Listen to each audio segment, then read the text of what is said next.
यहां पर बात कर लेते हैं दोस्तों। यहां पर क्वेश्चन में पूछा है 100 ml of human milk provide calories. ये क्वेश्चन काफी महत्वपूर्ण है, कई कॉम्पिटिटिव एग्जाम में पूछा हुआ है कि 100 ml ऑफ ह्यूमन मिल्क, ठीक है, 100 ml ऑफ ह्यूमन मिल्क समझ में आ गया, यानी कि मानव मिल्क, ठीक है, मानव मिल्क कितना कैलोरी प्रोवाइड करता है। तो यहां पर सही आंसर क्या होगा बता दी। यहां पर जो सही आंसर है वो कौन कौन सा होगा, यहाँ पे सही आंसर है वो है 66 कैलोरी, ठीक है, 66 कैलोरी प्रोवाइड करता है। कौन कौन प्रोवाइड करता है?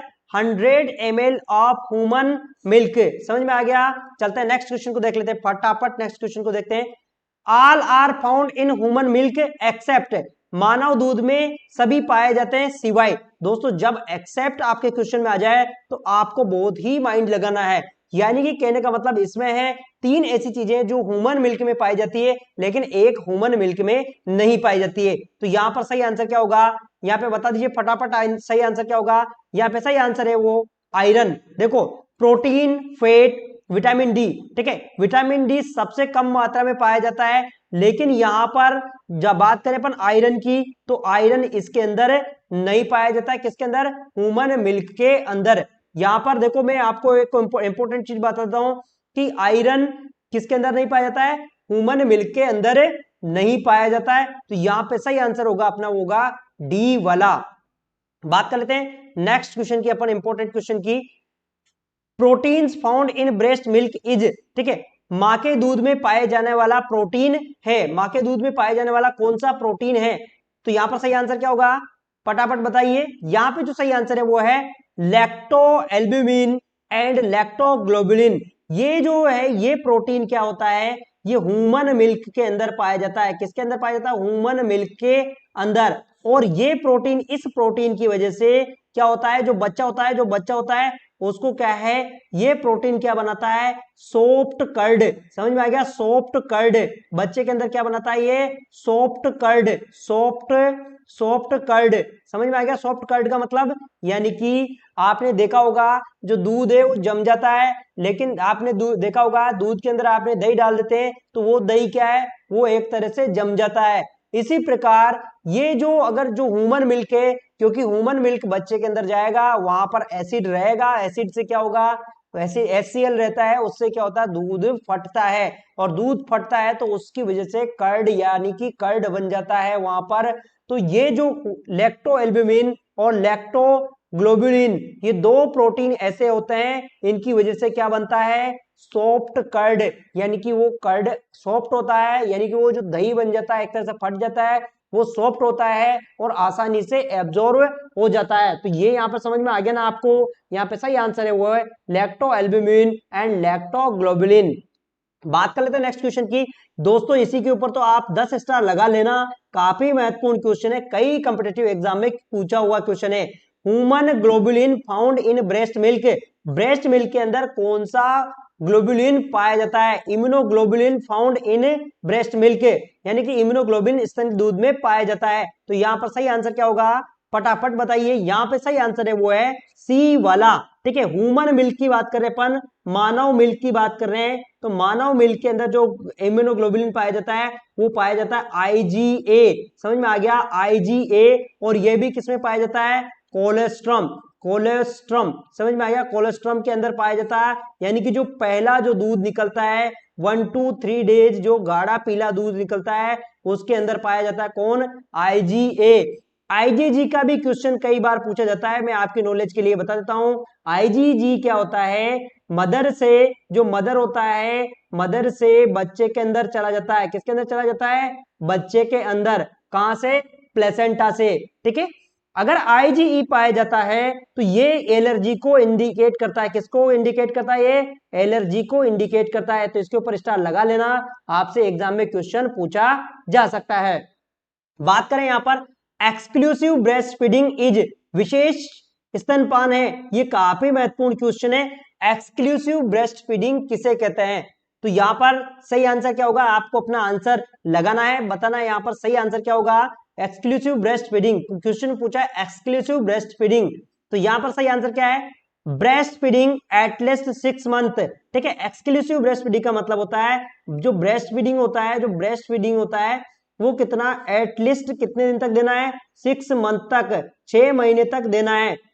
यानी कि इसके समय ओनली सिर्फ हमें क्या देना है, ओनली ब्रेस्ट फीडिंग देना है। क्या देना है, ब्रेस्ट फीडिंग देना है। इसे कहते हैं अपन एक्सक्लूसिव ब्रेस्ट फीडिंग। समझ में आ गया, इसके ऊपर आप स्टार लगा लेना, ये भी पहले एग्जाम में क्वेश्चन पूछा हुआ है। बात कर लेते हैं नेक्स्ट क्वेश्चन में, all are indicate adequacy of, ठीक है, adequacy of breast feeding except, ठीक है, यानी कि 3 तो इसके ऐसे संकेत हैं जो ब्रेस्ट फीडिंग को इंडिकेट करते हैं, ठीक है। एक ऐसा संकेत है जो ब्रेस्ट फीडिंग को यानी कि पर्याप्त स्तनपान का संकेत को दर्शाता नहीं है। तो यहां पर सही आंसर क्या होगा, बता दीजिए। यहां पर सही आंसर, यहां पे सही आंसर है वो है डिक्रीज बेबी मसल टोन। देखो ये इंडिकेट नहीं करता है किसको, एडिक्वेट। यहां पर क्वेश्चन में क्या पूछा है, एक्सेप्ट। देखो audible sound during the feeding, ये भी इंडिकेट करता है।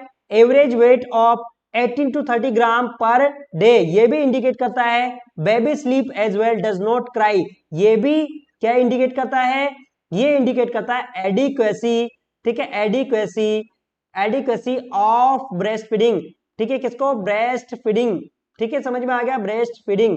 तो ये इनको इंडिकेट करता है। चलते हैं अपन नेक्स्ट क्वेश्चन को देख लेते हैं अपन। The milk secreted during first 3 days after delivery is, इसके ऊपर भी स्टार लगा लेना।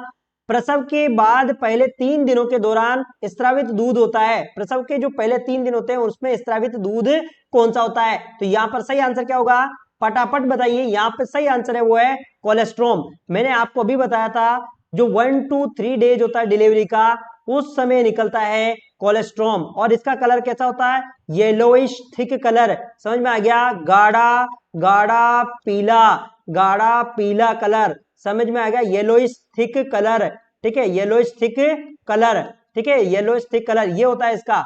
बात करें अपन, अब मैं आपको यहाँ पर समझा देता हूँ transitional milk, pre mature milk और इसको मेच्योर मिल्क किसे कहते हैं अपन, ठीक है। ट्रांजिशनल मिल्क यानी कि जब डिलीवरी यानी कि प्रसव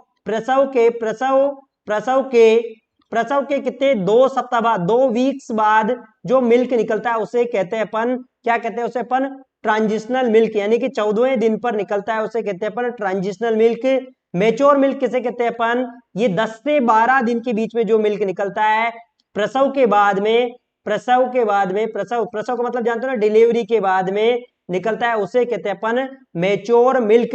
यहां पर आप समझ में आ रहा होगा प्री टर्म मिल्क किसे कहते हैं अपन, प्री टर्म मिल्क किसे कहते हैं। तो प्री टर्म मिल्क किसे कहते हैं, यानी कि जिस महिला की डिलीवरी 37 वीक्स के पहले हो गई हो, उसके स्तन का जो दूध होता है उसे कहते हैं अपन प्री टर्म मिल्क। उसे क्या कहते हैं अपन, प्री टर्म मिल्क, क्योंकि इस प्रकार के मिल्क के अंदर बहुत ज्यादा प्रोटीन और बहुत ज्यादा क्या होता है, इलेक्ट्रोलाइट्स और प्रोटीन्स पाए जाते हैं। कौन से, प्री मेच्योर मिल्क के अंदर। बात कर लेते हैं, the milk satisfied by the baby thrust, बच्चे की प्यास को तृप्त करने वाला दूध है। ये काफी महत्वपूर्ण क्वेश्चन है, पहले एग्जाम में पूछा जा चुका है। दोस्तों कभी कभी ऐसे छोटे क्वेश्चन आते हैं तो आप इनको गलत कर देते हैं। तो यहां पर क्वेश्चन में पूछा है बच्चे की प्यास को तृप्त करने वाला दूध है। तो यहां पर सही आंसर क्या होगा, यहाँ पे सही आंसर है वो है कौन सा, यहाँ पे सही आंसर है वो है 4 मिल्क, ठीक है, समझ में आ गया, 4 मिल्क। 4 मिल्क किसे कहते हैं, 4 मिल्क जब बच्चा सकिंग करता है, बच्चा क्या है, जब सकिंग करता है, सकिंग करने लगता है बच्चा, तो उस समय क्या होता है, बच्चा जब सकिंग करने लगता है तो उस समय सबसे पहले जो मिल्क निकलता है उसे कहते हैं अपन 4 मिल्क। 4 मिल्क, समझ में आ गया, 4 मिल्क। जैसे ही सक किया बच्चे ने, वो मिल्क निकलता है उसे कहते हैं अपन 4 मिल्क, क्योंकि जो पहला मिल्क निकलता है ये बहुत ज्यादा वाटरी होता है। क्या होता है, वाटरी, और प्लस इलेक्ट्रोलाइट्स होते हैं, ये क्वेश्चन बिहार के एग्जाम में पूछा हुआ है, ठीक है। तो यहां पर सही आंसर होगा उसे कहेंगे अपन 4 मिल्क। ट्रांजिशनल मिल्क मैंने आपको अभी बता दिया, मेच्योर मिल्क मैंने आपको समझा दिया, प्री टर्म मिल्क के बारे में भी मैंने आपको समझा दिया। तो इसकी वजह से क्या होगा, बच्चे की प्यास बुझ जाएगी। बात कर लेते हैं नेक्स्ट क्वेश्चन की, ब्रेस्ट फीडिंग गिवन, ठीक है, ब्रेस्ट फीडिंग गिवन, स्तनपान दिया जाता है, ठीक है, स्तनपान दिया जाता है। स्तनपान कब दिया जाता है? ये क्वेश्चन काफी कंफ्यूजिंग क्वेश्चन है, आप इसमें डिस्टर्बेंस मत हो जाना। तो यहां पर सही आंसर क्या होगा? स्तनपान कब दिया जाता है? इसका सही आंसर क्या है? इसका सही आंसर है वो है सेल्फ डिमांड ऑफ बेबी, स्वयं की डिमांड करना। अब यहां पर आप इसमें कंफ्यूज हो रहे होंगे कि छोटा बच्चा है, ये बच्चे के तो बहुत ही छोटा बच्चा है, इसकी डिमांड कैसे होगी? ठीक है, इसकी डिमांड कैसे होगी? तो जो बच्चा है वो या तो क्राई करेगा या फिर इरिटेट होगा। तो यहां पर हम बच्चे की डिमांड के अनुसार आपको मिल्क देना है। सबसे बेस्ट मेथड है कि बच्चे की जो डिमांड है उसके अनुसार आपको ब्रेस्ट फीडिंग करवाना है। बात कर लेते हैं नेक्स्ट क्वेश्चन की। The complementary feeding started at on age, ठीक है, वीनिंग, उम्र के साथ शुरू होने वाला पूरक फीडिंग कब शुरू कर देते हैं? बहुत ही इंपॉर्टेंट क्वेश्चन है, ये भी पहले कई एग्जाम में पूछा हुआ क्वेश्चन है कि वीनिंग कई बार ऐसे ही पूछा जाता है, वीनिंग कब स्टार्ट कर देते हैं, यानी कि पूरक आहार कब स्टार्ट कर देते हैं? वीनिंग का मतलब जानते हो ना, जैसे ये मान लो ये बच्चा है और ये बच्चे को इसकी मदर ने, ये इसकी जो मदर है, इसकी मदर ने इसको क्या दे दिया? इसको बिस्कुट का टुकड़ा दे दिया, ठीक है, दूध के साथ साथ में बिस्कुट का टुकड़ा दे दिया, यानी कि स्तनपान के साथ साथ में, तो उसे कहते हैं अपन कंप्लीमेंट्री फीडिंग। तो ये कब स्टार्ट कर देना चाहिए? तो यहां पर सही आंसर होगा बी वाला 6 मंथ, यानी कि 6 महीने बाद इसको स्टार्ट कर देना चाहिए, 6 महीने से इसे स्टार्ट कर देना चाहिए। अगर क्वेश्चन के अंदर 6 ऑप्शन में नहीं आए, ऑप्शन में 4 दिखा है, तो फिर आपको 4 वाले के ऊपर सही लगाना है। ये काफी ऐसे आप डिस्टर्बेंस मत हो जाना एग्जाम के अंदर, ठीक है, समझ में आ गया? अगर ऑप्शन में दोनों है तो आपको 6 महीने आपको लगाना है।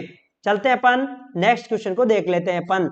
Breast feeding is contraindicated in all except, स्तनपान सभी में कॉन्ट्रा इंडिकेटेड है सिवाय, देखो ऐसे क्वेश्चन एग्जाम के अंदर पूछे जाते हैं कि ब्रेस्ट फीडिंग एक्सेप्ट जब आ जाए तो आपको पता लगना चाहिए कि 3 तो एक जैसे समान है और एक भिन्न है, समझ में आ गया? तो कौन सी स्थिति में ब्रेस्ट मिल्क कॉन्ट्राइंडिकेटेड नहीं है, कहने का मतलब, तो फिनाइलकीटोनुरिया की स्थिति में भी कॉन्ट्राइंडिकेटेड है, रेडियोथेरेपी में भी कॉन्ट्राइंडिकेटेड है, और एंटी कैंसर अगर थेरेपी ले रही तो उसके अंदर भी कॉन्ट्राइंडिकेटेड है, लेकिन डायबिटीज मेलाइटिस में कॉन्ट्राइंडिकेटेड नहीं है। तो यहां पर जो देखो अपना यहां पर जो सही आंसर की अगर बात करें अपन, तो यहां पर अपना सही आंसर क्या रहेगा? यहां पर एक्सेप्ट पूछा है, इसलिए अपना सही रहेगा वो रहेगा यहां पर डी वाला। समझ में आ गया? चलो चलते हैं अपन नेक्स्ट क्वेश्चन को देख लेते हैं अपन। क्वेश्चन में पूछा है best indicator of good breast feeding, कि अच्छे स्तनपान का सबसे अच्छा संकेत है, ठीक है, यानी कि ब्रेस्ट फीडिंग का सबसे अच्छा संकेत कौन सा है? Baby cheek touch to breast, ठीक है, बच्चे का गाल स्तन को छुए, baby chin touch to the breast and cheek to the nipple, ठीक है, crying the baby, not urinate 8 hour of baby. तो यहां पर सही पूछा है, यहां पर पूछा बेस्ट इंडिकेटर, तो यहां पर सही आंसर होगा baby chin touch to the breast on the nipple. समझ में आ गया? यानी कि जो बेबी है, बेबी की जो चिन्ह है वो क्या है? यहां से टच होना चाहिए, ठीक है, टच होना चाहिए, बेबी की जो टच होना चाहिए वो ब्रेस्ट इंडिकेटर का सबसे बढ़िया एग्जाम्पल है, यानी कि सबसे बेस्ट ब्रेस्ट फीडिंग का इंडिकेटर है। तो यहां पर सही आंसर होगा अपना होगा बी वाला। समझ में आ गया आपको? ये देखो आप, ये सबसे ऐसे टच होना चाहिए। बात कर लेते हैं नेक्स्ट क्वेश्चन की। क्वेश्चन में पूछा है breast feeding started after normal delivery, बहुत ही महत्वपूर्ण क्वेश्चन है, स्टार लगा लेना। नॉर्मल डिलीवरी के बाद में कब ब्रेस्ट फीडिंग स्टार्ट कर देना चाहिए? तो कब स्टार्ट कर देना चाहिए? तो यहां पर सही आंसर होगा क्या होगा? यहाँ पे सही आंसर है वो है 30 मिनट, ठीक है। अब यहां पर भी कई बार क्या होता है एग्जाम में, अगर आपको 30 मिनट नहीं दिया है तो आपको 1 आवर्स लगाना है। यदि 1 आवर्स भी है और 30 मिनट भी है तो आपको किसको लगाना है? 30 मिनट को लगाना है। यदि ये एग्जाम के अंदर नहीं है, ये एग्जाम के अंदर नहीं है, तो आपको किसको लगाना है? 1 आवर को आपको लगाना है। अगर बात करें सीजेरियन की, यानी कि किसी की ऑपरेशन के बाद में हुई है, तो उसको लगाना है 4 घंटे। क्यों लगाना है? क्योंकि सीजेरियन में एनेस्थेसिया का इफेक्ट होता है, इसलिए कम से कम 4 घंटे बाद ही फीडिंग देना होता है। बात कर लेते हैं नेक्स्ट क्वेश्चन की। क्वेश्चन काफी इंपॉर्टेंट है। A breastfeeding mother comes in child care clinic and she asked about the nipple sore. The nurse explained causes of nipple sore. एक स्तनपान कराने वाली माँ चाइल्ड केयर क्लिनिक में आती है और उसे निप्पल में दर्द के बारे में पूछा। नर्स ने निप्पल के दर्द के कारण बताए, यानी कि निप्पल सोर के क्या कारण हो सकते हैं। निप्पल सोर समझते हो? निप्पल सोर यानी कि ब्रेस्ट के अंदर यहाँ पर निप्पल के अंदर क्या बन जाते हैं? घाव बन जाते हैं। समझ में आ गया? घाव यानी कि सोर बन जाते हैं, उसे कहते हैं अपन निप्पल सोर। समझ में आ गया? उसे क्या कहते हैं अपन? निप्पल सोर। तो निप्पल सोर के कारण क्या क्या है? देखो यहां पर सही आंसर होगा ऑल ऑफ दीज। देखो बार बार वॉशिंग करना, साबुन से अगर बार बार वॉश करेंगे तो उसकी वजह से भी क्या हो जाएगा? निप्पल सोर हो जाएगा। Hind milk applied on breast after feeding. ऐसा नहीं है कि मदर ने क्या किया? ब्रेस्ट को कंप्रेस किया, बच्चे ने दूध पीने के बाद में क्या हुआ? वहां पर मिल्क लगा लिया, दूध लगा लिया, ठीक, कि बच्चा तुरंत सूंघ के तुरंत ब्रेस्ट फीडिंग करने लगेगा। ऐसा नहीं करना है। ऐसा करने से भी क्या हो सकता है? क्या हो सकता है? सोर हो सकता है निप्पल में, यानी निप्पल में इंजुरी हो सकती है, इन्फ्लामेशन हो सकता है। Pull up of the breast while still sucking. अब मान लो बच्चा यहाँ पर चूस रहा है, बच्चा चूस रहा है ऐसे, और बच्चा चूस रहा है और आप बच्चे के मुंह से एकदम से ब्रेस्ट निकालोगे तो क्या हो सकता है? बच्चे के मुंह से एकदम से आपने ब्रेस्ट को निकाला तो किसमें? निप्पल के अंदर इंजुरी हो सकती है। किसके अंदर वो इंजुरी हो सकती है? निप्पल के अंदर इंजुरी हो सकती है। समझ में आ गया ना आपको? तो यहाँ पर सही आंसर होगा अपना ऑल ऑफ दीज। ठीक है, ये सब किसके कारण है? ब्रेस्ट सोर के, ब्रेस्ट सोर के। बात कर लेते हैं नेक्स्ट क्वेश्चन की। यहां पर क्वेश्चन में क्या पूछा है? Expressed breast milk stored in refrigerator. बहुत ही महत्वपूर्ण क्वेश्चन है कि ब्रेस्ट मिल्क को रेफ्रिजरेटर में कब तक हम रख सकते हैं। तो इसका सही आंसर क्या होगा? कब तक हम रेफ्रिजरेटर में रख सकते हैं? इसका सही आंसर है वो है 24 आवर। आप 24 आवर तक किसमें रख सकते हैं? रेफ्रिजरेटर में। रेफ्रिजरेटर, ठीक है, रेफ्रिजरेटर में आप रख सकते हैं। ठीक है, अगर बात कर लिया जाए रूम टेम्परेचर की, रूम टेम्परेचर पर कब तक रख सकते हैं? तो ये हम 8 आवर तक रख सकते हैं। कितने? 8 आवर तक इसे हम रख सकते हैं। बात कर लेते हैं नेक्स्ट क्वेश्चन की। Vitamin A supplementation started from at age. ठीक है, विटामिन ए का सप्लीमेंटेशन कब, कौन सी उम्र से खुराक स्टार्ट कर देना चाहिए? तो यहां पर सही आंसर क्या होगा? कौन सी उम्र से स्टार्ट कर देना चाहिए? तो यहां पर सही आंसर है वो है 9 मंथ ऑफ एज। आपने देखा भी होगा, सुना भी होगा कि मीजल्स के वैक्सीन के साथ में क्या दिया जाता है? विटामिन ए दिया जाता है। और कब दिया जाता है? 9 मंथ की एज पर। ठीक है, 9 मंथ की एज पर दिया जाता है। कितना? 1 लाख यूनिट। समझ में आ गया आपको? 1 लाख यूनिट दिया जाता है। और को किसको दिया जाता है? मतलब ये 1 लाख यूनिट दिया जाता है। कई बार एक क्वेश्चन पूछा जाता है कि इसे क्या कहते हैं? तो इसे कहते हैं स्पेसिफिक प्रोटेक्शन। Specific protection. समझ में आ गया? चलो चलते हैं अपन नेक्स्ट क्वेश्चन को देखते हैं और देख लेते हैं अपन नेक्स्ट क्वेश्चन में क्या है। यहां पर अर्ली नियोनेटल पीरियड, प्रारंभिक नवजात अवधि, काफी महत्वपूर्ण क्वेश्चन है। पहले दिल्ली एम्स में भी पूछा जा चुका है और कई कॉम्पिटिटिव एग्जाम में पूछा हुआ है। यहां पर पूछा है अर्ली नियोनेटल पीरियड, प्रारंभिक नवजात अवधि। तो यहां पर सही आंसर क्या होगा? यहां पर सही आंसर है वो है बर्थ टू 7 डेज। आपसे अगर यहां पूछा अर्ली यानी अर्ली नियोनेट के बारे में पूछा तो आपको यहां पर लिखना है बर्थ टू 7 डेज, यानी कि जन्म से 7 दिन। अगर आपसे इसे पूछा जाता नियोनेट का मतलब क्या होता है, यानी कि नवजात के बारे में, यहां पर प्रारंभिक नहीं पूछा जाता और नवजात पूछा जाता, तो आपको क्या लिखना होता है? 0 से 28 डेज। ठीक है, समझ में आ गया? चलो चलते अपन देख लेते हैं नेक्स्ट क्वेश्चन को क्या है। टर्म बेबी किसे कहते हैं अपन? तो यहां पर सही आंसर क्या होगा? टर्म बेबी किसे कहते हैं अपन? तो यहां पर सही आंसर है वो है क्या है? यहां पर बर्थ टू 40 वीक्स। समझ में आ गया? Birth to 40 weeks. यहां पर 3 पॉइंट्स बनते हैं, मैं आपको समझा देता हूं। बेबी की बर्थ यानी कि बेबी का जन्म, प्री टर्म और टर्म टर्म और पोस्ट टर्म।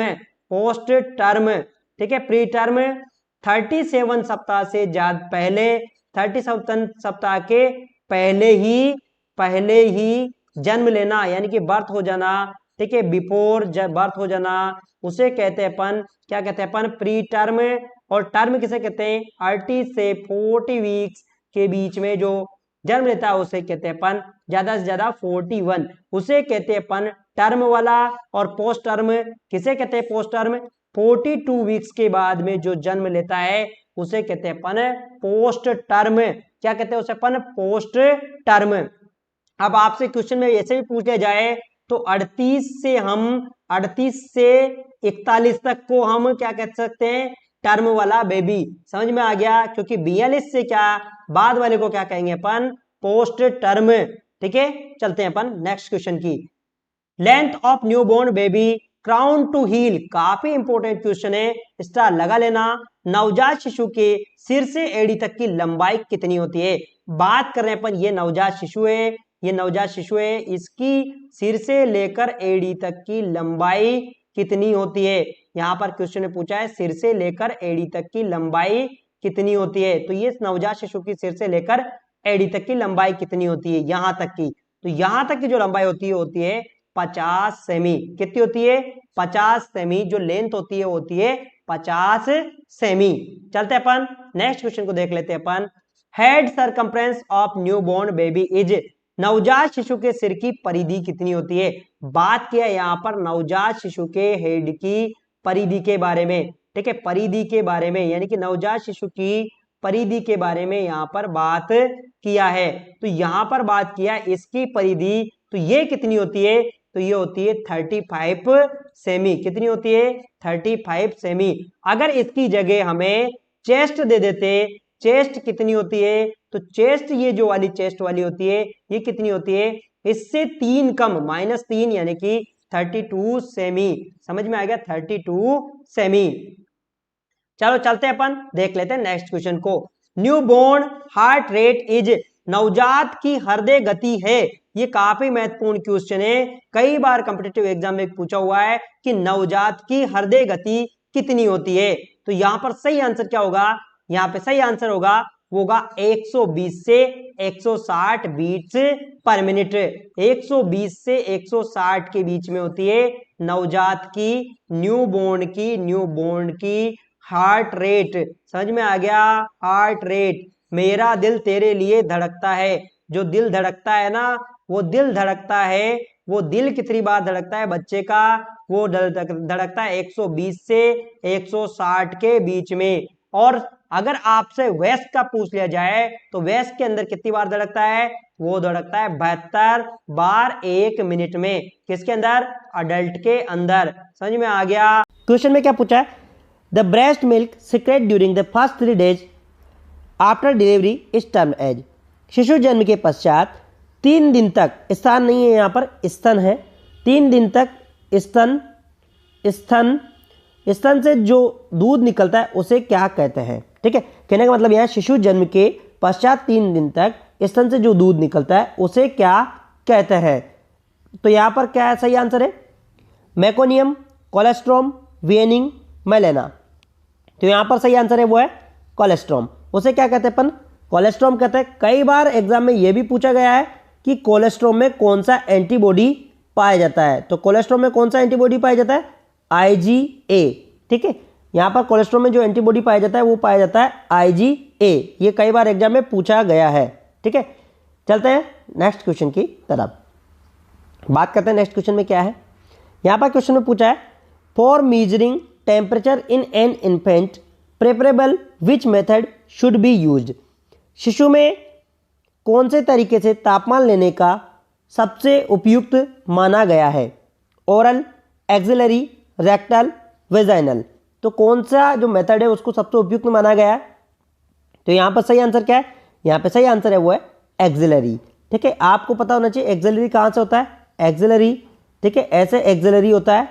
ठीक है, एक्सिलरी यानी कि ये जो साइट होती है इसे कहते हैं अपन एक्सिलरी, जो यहाँ की जो साइट होती है उसे कहेंगे अपन एक्सिलरी। तो ये सबसे उपयुक्त मेथड है किसके अंदर, शिशु के अंदर। ठीक है, चलते हैं नेक्स्ट क्वेश्चन की तरफ। बात करते हैं नेक्स्ट क्वेश्चन में। यहाँ पे क्वेश्चन की बात करें अपन, most important cause of neonatal death is, ठीक है। यहाँ पर क्वेश्चन में क्या पूछा है, most important cause of neonatal death is, नवजात शिशु में मृत्यु का महत्वपूर्ण कारण है हाइपोथर्मिया, जॉन्डिस, सेप्टिसिमिया, डायरिया। तो सबसे क्या कारण है, यहाँ पे सही आंसर क्या है, यहाँ पे सही आंसर है वो है हाइपोथर्मिया, ठीक है। हाइपोथर्मिया है न्यूनेटल डेथ का एक इंपॉर्टेंट कॉज है। कई बार क्वेश्चन में ये भी पूछा गया है कि साइलेंट किलर किसे कहते हैं, किसे कहते हैं, साइलेंट किलर। तो साइलेंट किलर का भी कई बार जिक्र किया गया है क्वेश्चन में। तो साइलेंट किलर है वो है हाइपोथर्मिया। ध्यान में रख लेना, बच्चों के अंदर जो साइलेंट किलर होता है उसे हाइपोथर्मिया कहते हैं, ठीक है। हाइपोथर्मिया की वजह से साइलेंट किलर भी होती है, यानी कि धीरे धीरे मृत्यु हो जाती है बच्चे की। चलते हैं नेक्स्ट क्वेश्चन की तरफ। बात करें अपन यहाँ पर क्वेश्चन में, cessation of respiration for 20 seconds with और without bradycardia is term as, bradycardia के साथ या उसके बिना 20 सेकंड से अधिक श्वसन को रुकने को कहा जाता है टैकिपनिया, ब्रेडिपनिया, एपनिया, ऑर्थोपनिया। तो क्या कहा जाता है, क्वेश्चन में पूछा है अगर 20 सेकंड के लिए रेस्पिरेशन रुक जाता है तो उसे क्या कहते हैं अपन। तो यहाँ पर सही आंसर है उसे एपनिया कहते हैं। जैसे मैं एग्जांपल के तौर पर आपको बताता हूँ कि ये है रेस्पिरेशन, क्या हो रहा है यहाँ पर रेस्पिरेशन, एक तरह से मैं आपको बता देता हूँ रेस्पिरेशन, जैसे ये रेस्पिरेशन चल रहा है, ठीक है, रेगुलर चल रहा है, लेकिन यहाँ पर 20 सेकंड के लिए रुक गया, फिर रेगुलर हो गया, ठीक है। ये 20 सेकंड के लिए क्या हो गया, रुक गया, और यहाँ पर रेगुलर है, यहाँ पे क्या है, रेगुलर है, और यहाँ भी रेगुलर है। मैं एग्जाम्पल के तौर पर समझा रहा हूँ आपको। तो ये जो 20 सेकंड के लिए रुका, इसे कहते हैं अपन, क्या कहते हैं इसे कहते हैं अपन एपनिया। टैकिपनिया कैसे कहते हैं, जब श्वसन दर ज़्यादा बढ़ जाती है उसे टैकिपनिया कहते हैं। ब्रेडिपनिया, जब श्वसन दर कम हो जाती है उसे ब्रेडिपनिया कहते हैं। और ऑर्थोपनिया, यानी कि ओनली सिटिंग स्थिति में ही रेस्पिरेशन ले पाता है, उसे कहते हैं अपन ऑर्थोपनिया। तो यहाँ पर सही आंसर है अपना एपनिया। चलते हैं नेक्स्ट क्वेश्चन की तरफ। क्वेश्चन में पूछा है यहाँ पर, what is the most serious complication of meningitis in young children, छोटे बच्चों में मेनिंजाइटिस की सबसे गंभीर जटिलता क्या है, मिर्गियाना, अंधापन, सर्कुलेटरी कोलैप्स, कम्युनिकेटिंग हाइड्रोसेफेलस। तो यहाँ पर सबसे इंपॉर्टेंट क्या है, what is the most serious complication of meningitis in young children. तो यहाँ पर सही आंसर है वो है सर्कुलेटरी कोलैप्स। यहाँ पर जो सही आंसर है वो कौन सा है, सर्कुलेटरी कोलैप्स, ठीक है। यहाँ पर जो सही आंसर है वो है सर्कुलेटरी कोलैप्स, ठीक है, क्योंकि इसकी वजह से क्या हो सकता है, डेथ भी हो सकती है। चलते हैं नेक्स्ट क्वेश्चन की तरफ। क्वेश्चन में क्या पूछा है, क्वेश्चन में पूछा है complication of phototherapy in a neonate includes except, एक नवजात में फोटोथेरेपी की जटिलता है एक को छोड़कर, hypothermia, retinal damage, bronze baby syndrome, hyperthermia. तो यहाँ पर सही आंसर क्या रहेगा, यहाँ पे सही आंसर है वो है हाइपोथर्मिया। देखो फोटोथेरेपी में क्या होता है, जो फोटोथेरेपी होती है ये क्या है, किसके लिए दी जाती है, जॉन्डिस के लिए दी जाती है। और इसके अंदर क्या होती है, ऐसे एक इसके अंदर होती है ब्लू लाइट्स, आपको ध्यान रखना है, ब्लू लाइट्स होती है। और इनसे क्या होता है, यहाँ पर ये क्या काम करती है, जो इनसोल्यूबल क्या है, बिलिरुबिन है, उसको वाटर सोल्यूबल बिलिरुबिन में कन्वर्ट करती है। तो यहाँ पर देखो ब्लू लाइट से टेम्परेचर इंक्रीज होता है, यहाँ पर नए की टेम्परेचर कम होता है, ठीक है। यहाँ पर होता है हाइपरथर्मिया, हाइपोथर्मिया नहीं होता है। तो यहाँ पर सही आंसर क्या है, पहला वाला सही आंसर है। कई बार एक क्वेश्चन पूछा जाता है, मैं आपको बताता हूँ कि फोटोथेरेपी के समय हमें कौन कौन से अंग को कवर करके रखना चाहिए, यानी कि कौन कौन से ऑर्गन को कवर करके रखना चाहिए। तो वो कौन कौन से ऑर्गन है, आई और जेनेटाइल एरिया, ठीक है, जेनेटाइल एरिया, ये दोनों ऑर्गन्स को कवर करके रखना चाहिए। चलते हैं नेक्स्ट क्वेश्चन की तरफ। यहां पर क्वेश्चन में क्या पूछा है, ये काफी इंपॉर्टेंट क्वेश्चन है, कई एग्जाम में पूछा गया। Lecithin, sphingomyelin, LS of amniotic fluid is assess for, ठीक है। एमनियोटिक द्रव के लेसिथिन स्पिंगोमाइलिन का आकलन किसके लिए किया जाता है? ये काफ़ी इंपॉर्टेंट क्वेश्चन है, कई एग्जाम में पूछा गया है। तो किसके लिए किया जाता है? Heart maturity, brain maturity, liver maturity, lungs maturity. तो यहाँ पर सही आंसर क्या रहेगा अपना? यहाँ पे जो सही आंसर है वो है लंग्स मैच्योरिटी। ये जो LS रेशो है इसको लंग्स मैच्योरिटी के लिए किया जाता है। अगर LS रेशो का 2:1 है, ठीक है, 2:1 है, तो इसका मतलब लंग्स क्या हो गए? मैच्योर हो गए। जो लंग्स है वो क्या है? मैच्योर हो गए हैं, ठीक है, यानी कि लंग्स रेस्पायरेशन लेने के लिए एक तरह से कंप्लीटली मैच्योर हैं, ठीक है। तो यहाँ पर इसका नॉर्मल रेशो होता है 2:1। समझ में आ गया? चलते हैं नेक्स्ट क्वेश्चन की तरफ। बात करते हैं यहाँ पर क्वेश्चन में क्या पूछा है। While suctioning newborn baby's mouth and nose which part need to suction first? काफी इंपॉर्टेंट क्वेश्चन है, ये बहुत ही महत्वपूर्ण प्रश्न है। नवजात शिशुओं के मुंह और नाक को सक्शन करते समय किस हिस्से को पहले सक्शन करने की आवश्यकता होती है? बहुत महत्वपूर्ण प्रश्न है ये। Mouth, nose, there is no order based upon the amount of secretion is present. तो यहाँ पर सही आंसर क्या है? यहाँ पे सही आंसर है वो है माउथ। देखो, सबसे पहले जब नियोनेट्स होता है, जब डिलीवरी होती है, तो उसका हमें माउथ का सेक्रेशन करना है, ठीक है, समझ में आ गया? माउथ का सेक्रेशन करना है, इसके बाद में किसका सेक्रेशन माउथ का सक्शन करना है, इसके बाद में किसका सक्शन करना है? नोज का, ठीक है। ये काफ़ी इंपॉर्टेंट चीज़ है, क्योंकि यहाँ से माउथ से क्या है? मेकोनियम एस्पिरेशन होने के चांसेस हो सकते हैं, या फिर एमनियोटिक फ्लूइड, सॉरी मेकोनियम नहीं, या एमनियोटिक फ्लूइड, जो एमनियोटिक फ्लूइड है, एमनियोटिक फ्लूइड के एस्पिरेशन के चांसेस हो सकते हैं। तो सबसे पहले हमें किसको करना है? माउथ को करना है। चलते हैं नेक्स्ट क्वेश्चन की तरफ। यहां पर क्वेश्चन में पूछा है booster dose of DPT given age. DPT की बूस्टर खुराक किस पर दी जाती है? तो यहां पर 10 वीक्स 10 सप्ताह, 14 weeks, 16 to 24 weeks, 5 to 6 month. तो यहां पर सही आंसर क्या रहेगा अपना? यहां पे जो सही आंसर है वो है 16 to 24 मंथ्स, ठीक है, 16 to 24 मंथ्स यहां पर दी जाती है। इसकी क्या है? डीपीटी की बूस्टर डोज। ध्यान में रख लेना है, बूस्टर डोज कौन सी? फर्स्ट वाली, जो फर्स्ट बूस्टर डोज दी जाती है। और सेकंड बूस्टर डोज कब दी जाती है? 5 to 6 ईयर पर सेकंड बूस्टर डोज दी जाती है। यहाँ पर फर्स्ट जो बूस्टर डोज दी जाती है डीपीटी की, वो 16 से 24 महीने पर। चलते हैं नेक्स्ट क्वेश्चन की तरफ। यहाँ पर क्वेश्चन में काफ़ी इंपॉर्टेंट है। Treatment use to provide standard thermal care to prevent neonatal hypothermia in NICU, neonatal intensive care unit, ठीक है। NICU का मतलब क्या होता है? नियोनेटल इंटेंसिव केयर यूनिट, यानी कि जो नियोनेट होते हैं। यहाँ पर क्वेश्चन में क्या पूछा है? NICU में नवजात हाइपोथर्मिया को रोकने के लिए मानक थर्मल देखभाल प्रदान करने के लिए उपचार का उपयोग किया जाता है। यानी कि कहने का मतलब जो नियोनेट्स होते हैं उनको हाइपोथर्मिया से बचाने के लिए किसका उपयोग करते हैं? फोटोथेरेपी, इंक्यूबेटर, रेडिएंट वार्मर का उपयोग, बाथिंग और वजन लेना ऑक्सीजन के द्वारा। तो यहाँ पर सही आंसर क्या रहेगा?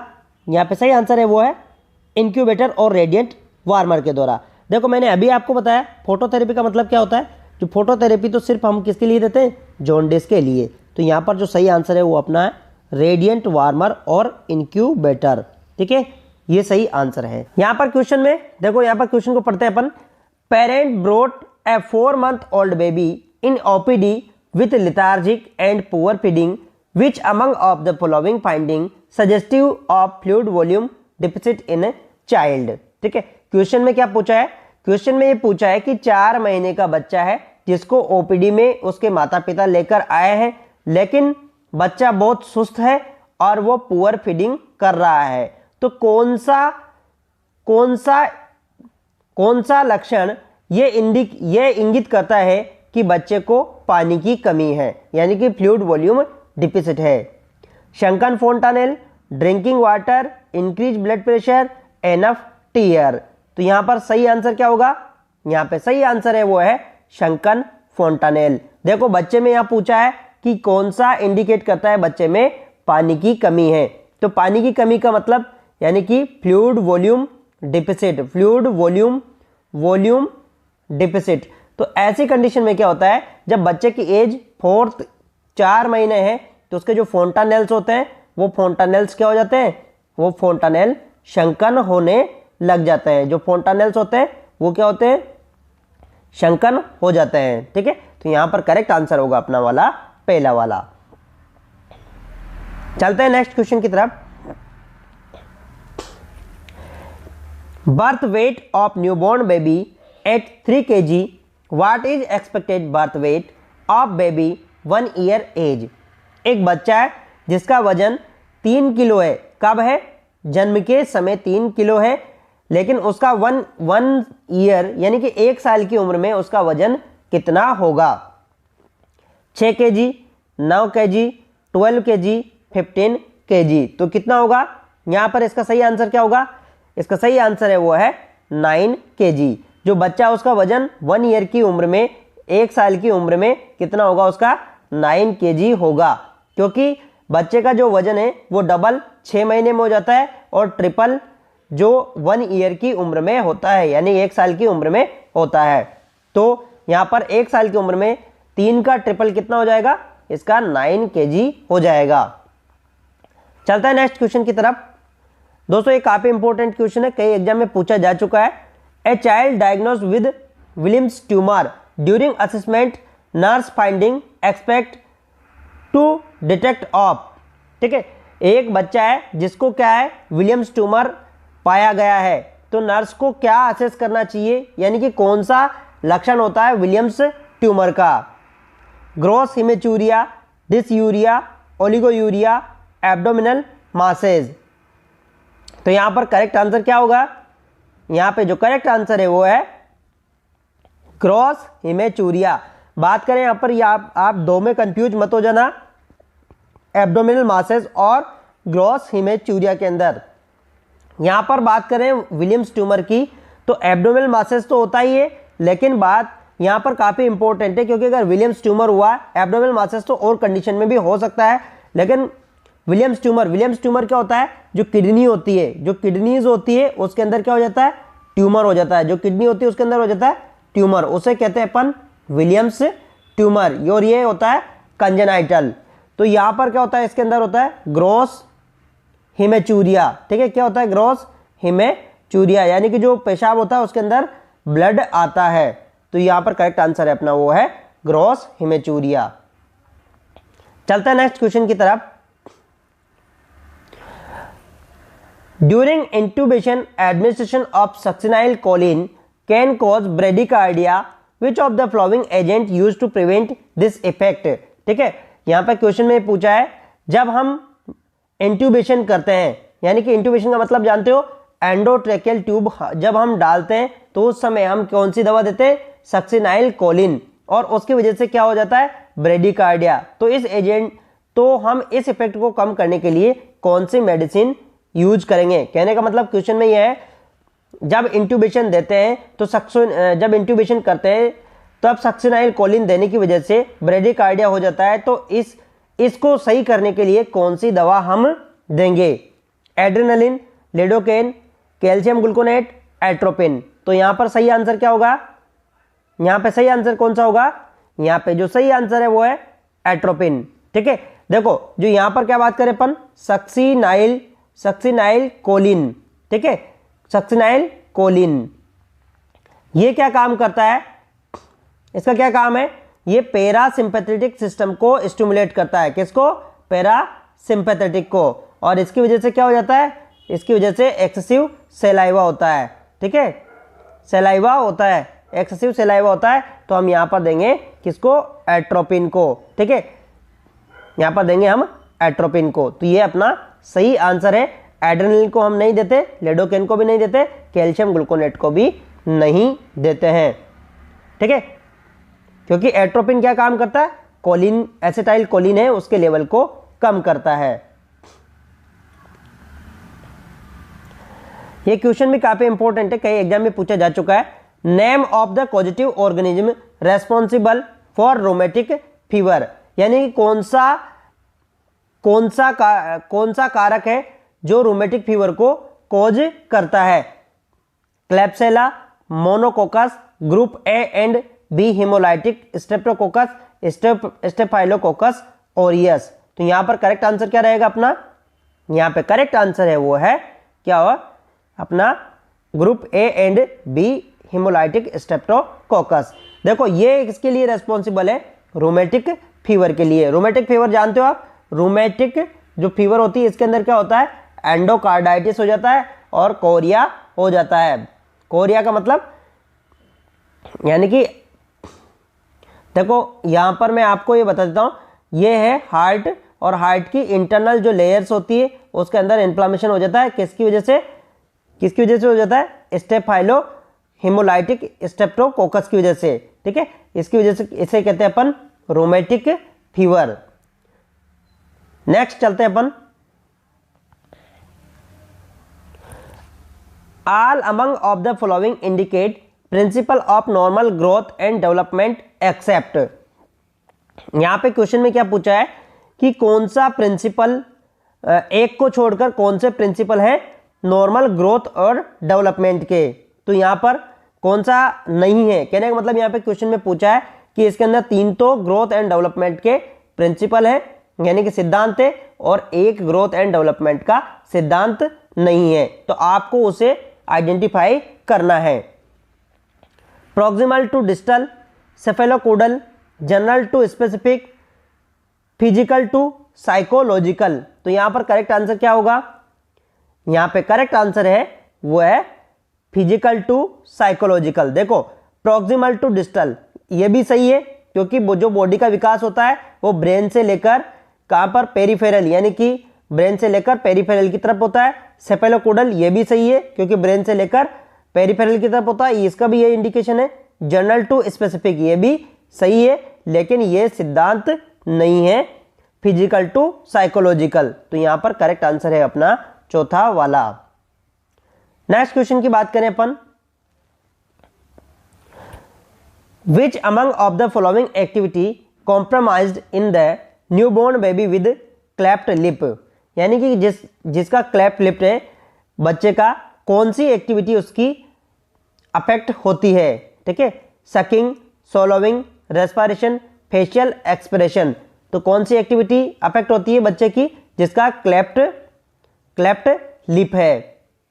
ठीक है, क्लैप्ट लिप का मतलब जानते हो? यानी कि जिसका होठ कटा हुआ है, जैसे ये है और इसका ये होठ क्या हुआ है, यहां से कट लगा हुआ है, यानी कि एक तरह से कटा हुआ है। तो कौन सी एक्टिविटी कॉम्प्रोमाइज्ड हो जाती है? इसका करेक्ट आंसर क्या होगा? इसका करेक्ट आंसर है वो है सकिंग। ठीक है, देखो सॉरी, इसका करेक्ट आंसर क्या होगा? इसका करेक्ट आंसर है वो है सकिंग। सोलाविंग नहीं है। ठीक है, अफेक्ट होता है लेकिन जो मेन इंपॉर्टेंट है वो है सकिंग होता है, यानी कि बच्चा जिसका क्लेफ्ट लिप है वो अच्छे से सक नहीं कर पाता है ब्रेस्ट मिल्क को। रेस्पिरेशन नहीं होता है, फेशियल एक्सप्रेशन होता है, लेकिन यहां पर जो इंपॉर्टेंट है वो है सकिंग।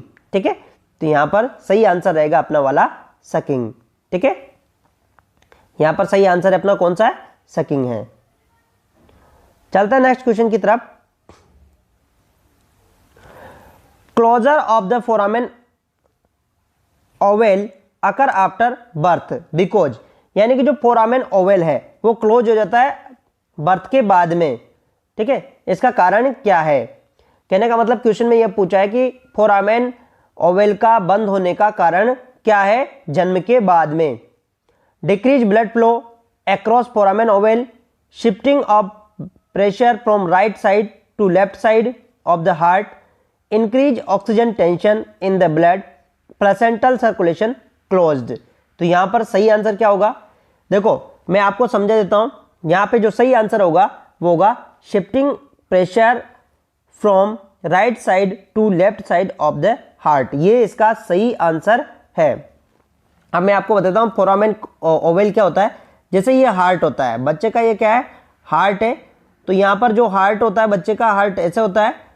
ठीक है, एम्ब्रियोजेनिक पीरियड में ऐसे हार्ट होता है, और यहां पर क्या होता है कि यहां पर ओपनिंग होती है राइट और लेफ्ट साइड के बीच में। ठीक है, यहां पर ओपनिंग होती है, इसे कहते हैं अपन फोरामेन ओवल। जब फोरामेन ओवल क्या होता है, जब बच्चे का जन्म हो जाता है, जन्म होने की वजह से यहाँ पर क्या होता है, लंग्स के अंदर जो जन्म होने के बाद में क्या होता है, लंग्स ओपन हो जाते हैं। ओपन होने की वजह से जो राइट साइड के अंदर, जो राइट साइड है, यहाँ पर जो प्रेशर होता है वो क्या हो जाता है, कम हो जाता है। प्रेशर कम होकर किस देर शिफ्ट हो जाता है, लेफ्ट साइड की तरफ। तो इसकी वजह से प्रेशर कम होने से वजह से यहाँ क्या हो जाएगा, ये क्लोज हो जाता है, यानी कि बंद हो जाता है। तो यहाँ पर अपना सही उत्तर रहेगा, वो रहेगा अपना यहाँ पर shifting of pressure right side to left side of the heart. ठीक है, क्योंकि जब बच्चे का जन्म होता है तो उसका फेफड़े क्या हो जाते हैं, ओपन हो जाते हैं, और एम्ब्रियोजेनिक पीरियड में क्या है, फेफड़े काम नहीं करते, तो वो क्या होते हैं, बंद रहते हैं। चलते हैं नेक्स्ट क्वेश्चन की तरफ।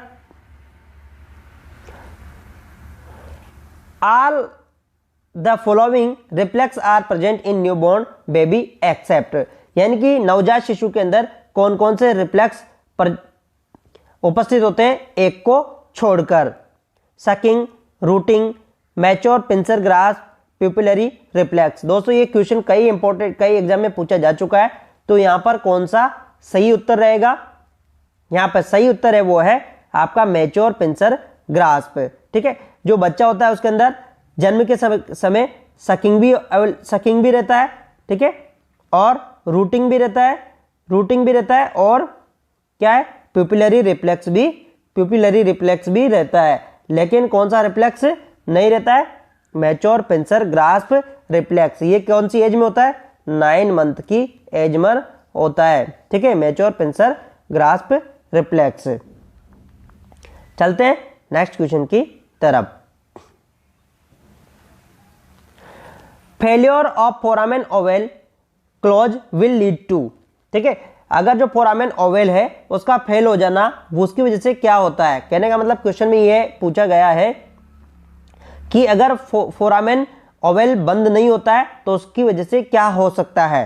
Atrial septal defect, ventricular septal defect, patent ductus arteriosus, transposition of greet arteries. तो मैंने अभी आपको अभी इमेज दिखाया था मैंने, ये आपको हार्ट का, और हार्ट का ऐसा इमेज में मैंने अभी आपको दिखाया था कि यहाँ पर क्या होता है कि हार्ट के बीच में राइट और लेफ्ट साइड यानी कि जो होती है उसके बीच में क्या होती है, ओपनिंग होती है। यहाँ पर ओपनिंग होती है, यहाँ पर ऐसे ओपनिंग होती है, और इसे क्या कहा जाता है, अपना फोरामेन ओवल। अगर ये क्लोज नहीं होता है, सपोज ये क्या है, बंद नहीं होता है, क्लोज नहीं होता है, तो क्या होगा, ये राइट साइड है, राइट एट्रियम है, और ये लेफ्ट एट्रियम है, तो इन दोनों के बीच में क्या रहेगी, यहाँ पर ओपनिंग हो जाएगी, और उसकी वजह से क्या हो जाएगा, एट्रियल सेप्टल डिफेक्ट। तो यहाँ पर करेक्ट आंसर क्या रहेगा अपना, एट्रियल सेप्टल डिफेक्ट। ठीक है, पैटर्न डक्टस आर्टरियोसस भी नहीं होगा, ट्रांसपोजिशन ग्रीट आर्टरीज भी नहीं होगा, क्योंकि ये सब कंजेनाइटल्स है। यहाँ पर बात करेंगे अपन एट्रियल सेप्टल डिफेक्ट हो सकता है। बात करें नेक्स्ट क्वेश्चन की। Most suitable position for a child who come OPD with complain of epistaxis. ठीक है, एक बच्चा है जिसको नाक से खून बह रहा है, तो उसके लिए ओपीडी में आया है, तो उसके लिए सबसे बढ़िया पोजीशन कौन सी होगी, यानी कौन सी स्थिति में उसे रखना चाहिए। Supine, prone, sitting, lithotomy. तो यहाँ पर सही आंसर क्या रहेगा, यहाँ पर सही आंसर क्या है, यहाँ पे जो सही आंसर है वो है सिटिंग पोजीशन। ठीक है, जो बच्चा है अगर उसको क्या हो रही है, नोज से ब्लीडिंग हो रही है, क्या हो रही है, उसको नोज से ब्लीडिंग हो रही है, तो उसको कौन सी पोजीशन में रखेंगे अपन, उसको जो पोजीशन में रखेंगे, वो नोज से ब्लीडिंग हो रहा है, तो उसको जो पोजीशन में रखेंगे, कौन सी पोजीशन में रखेंगे अपन, उसको रखेंगे अपन सिटिंग पोजीशन में, उसको अपन रखेंगे। ठीक है, जो सिटिंग पोजीशन में उसे अपन रखेंगे। ठीक है, जो नोज से ब्लीडिंग हो रही है तो उसे कौन सी पोजीशन में रखेंगे अपन, सिटिंग पोजीशन में रखेंगे। लीन फॉरवर्ड, और आगे की तरफ उसको लीन फॉरवर्ड, तो ये ऐसी पोजीशन में उसे अपन रखेंगे। सुपाइन पोजीशन में नहीं रखना है, प्रोन पोजीशन में भी नहीं रखना है, लिथोटोमी में भी नहीं रखना है। चलता है नेक्स्ट क्वेश्चन की तरफ। Psycho social development of children proposed by, यानी कि जो साइको सोशल डेवलपमेंट के अंदर जो बच्चे का जो साइको सोशल डेवलपमेंट है, यानी कि सामाजिक और मानसिक जो विकास है, वो किसने प्रपोज्ड किया है, यानी कौन से साइंटिस्ट ने इसके बारे में इसको दिया है। Erikson, Freud, Piaget, कोइलबर्ग।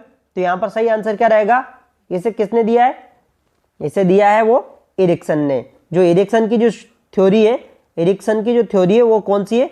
Psycho social development की। कौन सी है? साइको को सोशल डेवलपमेंट की। लेकिन बात करें फ्रूड की, जो फ्रूड है उसकी है वो कौन सी है? Psycho sexual development. लेकिन यहाँ पर क्वेश्चन में पूछा है साइको सोशल डेवलपमेंट के बारे में, तो यहाँ पर सही आंसर रहेगा अपना वो रहेगा एरिक्सन। जो एरिक्सन ने जो थ्योरी दी थी वो कौन सी दी थी? साइको सोशल डेवलपमेंट की। नेक्स्ट क्वेश्चन की बात करें अपन, aspirin overdose in a child can cause. Aspirin की अत्यधिक मात्रा में लेने से क्या हो सकता है? Metabolic alkalosis, respiratory alkalosis, metabolic acidosis, respiratory acidosis.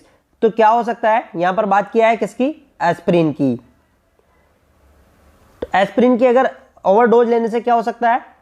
यहां पर करेक्ट आंसर क्या होगा? यहां पे करेक्ट आंसर है वो होगा मेटाबॉलिक एसिडोसिस। क्योंकि जो एस्पिरिन है वो क्या है? सैलिसिलिक एसिड है, और सैलिसिलिक एसिड से बनता है कौन? एस्पिरिन। अगर हम एस्पिरिन की ज्यादा डोज लेंगे तो इसकी वजह से क्या हो सकता है? मेटाबॉलिक एसिडोसिस हो सकता है। ठीक है, नेक्स्ट बात करें नेक्स्ट क्वेश्चन की, identify the food item needs to be avoided in a children with celiac disease. यानी कि जिस बच्चे को सीलियक डिजीज है उसे कौन से फूड यानी कौन से भोजन को नहीं देना चाहिए? ठीक है, व्हीट, राई, ओट्स, ऑल ऑफ अबोव। ठीक है, तो यहां पर करेक्ट आंसर क्या रहेगा? यहां पे करेक्ट आंसर रहेगा वो रहेगा अपना यहां पर ऑल ऑफ अबोव। देखो सीलियक डिजीज में क्या होता है, इसे कहते हैं अपन ग्लूटेन। इस वाले जो होता है इसमें क्या है? ग्लूटेन से एलर्जी रहती है। ठीक है, सीलियक डिजीज में किससे रहती है? ग्लूटेन से एलर्जी रहती है। जैसे कि यानी कि गेहूं से निर्मित चीजें होती है, राई, ओट्स, इनसे क्या होती है? एलर्जी होती है बच्चे को, और इसका डाइजेशन नहीं हो पाता है। ठीक है, डाइजेशन नहीं हो पाता है किसका? राई, ओट, व्हीट्स का इनका डाइजेशन नहीं हो पाता है। तो ये एलर्जी रहती है किसी, इसे कहते हैं अपन सीलियक डिजीज। तो यहाँ पर करेक्ट आंसर रहेगा वो रहेगा अपने यहाँ पर ऑल ऑफ अबोव। ये भी नहीं देना चाहिए, ये भी नहीं देना चाहिए, ये भी नहीं देना चाहिए। सीलियक डिजीज वाले पेशेंट में हमें क्या चीजें देना चाहिए? जिनमें ग्लूटेन फ्री डाइट देना चाहिए। ठीक है, ग्लूटेन फ्री डाइट, जैसे कि राइस है, ये जो भी है ये क्या है? ग्लूटेन फ्री डाइट है। नेक्स्ट बात करें अपन, ये काफी इंपॉर्टेंट क्वेश्चन है, कई एग्जाम में पूछा जा चुका है। Drug use treatment of neonatal jaundice. यानी कि जो जन्म के समय जो नवजात शिशु का जो पीलिया होता है उसके अंदर कौन सी दवा का ट्रीटमेंट यूज में लिया जाता है? Phenobarbitone, calcium gluconate, बेटामेथासोन, diazepam. तो यहां पर करेक्ट आंसर क्या रहेगा? कौन सी दवा काम में ली जाती है नवजात शिशु के जॉन्डिस या पीलिया को ट्रीट करने के लिए? तो यहां पर सही आंसर क्या रहेगा? यहां पे सही आंसर है वो है फिनोबार्बिटोन। जो फिनोबार्बिटोन होती है उसको काम में लिया जाता है किसके लिए? नवजात शिशु के जॉन्डिस को ट्रीट करने के लिए। ठीक है, कैल्शियम ग्लूकोनेट को नहीं लिया जाता है, बेक्लामेथासोन को भी नहीं लिया जाता है। बेटामेथासोन किसके लिए यूज में लिया जाता है? यदि नियोनेट के लंग्स मैच्योर नहीं है तो। डाइजेपाम को भी यूज में नहीं लिया जाता है। तो यहां पर करेक्ट आंसर कौन सा होगा? यहां पर करेक्ट आंसर होगा वो होगा पहला वाला। यहां पर देखते हैं क्वेश्चन में क्या पूछा है, normal birth weight of a baby. जन्म के समय बच्चे का सामान्य वजन कितना होता है? 2 kg, 2.5 kg, 2.5 to 3 kg, 3 to 3.5 kg। तो यहां पर जन्म के समय कितना वजन होता है? यहां पे करेक्ट आंसर क्या होगा अपना? यहां पर होगा 2.5 to 3 kg। ठीक है, ये करेक्ट आंसर है। यहां पर क्वेश्चन में पूछा था सामान्य वजन, तो यहां पर सही उत्तर होगा 2.5 to 3 kg। ठीक है, वैसे ही होता है 2.5 to 3.5। नॉर्मल वजन होता है 2.5 to 3.5, लेकिन यहां पर ऑप्शन के अनुसार अपना जो सही रहेगा वो रहेगा 2.5 to 3 kg। चलता है नेक्स्ट क्वेश्चन की तरफ।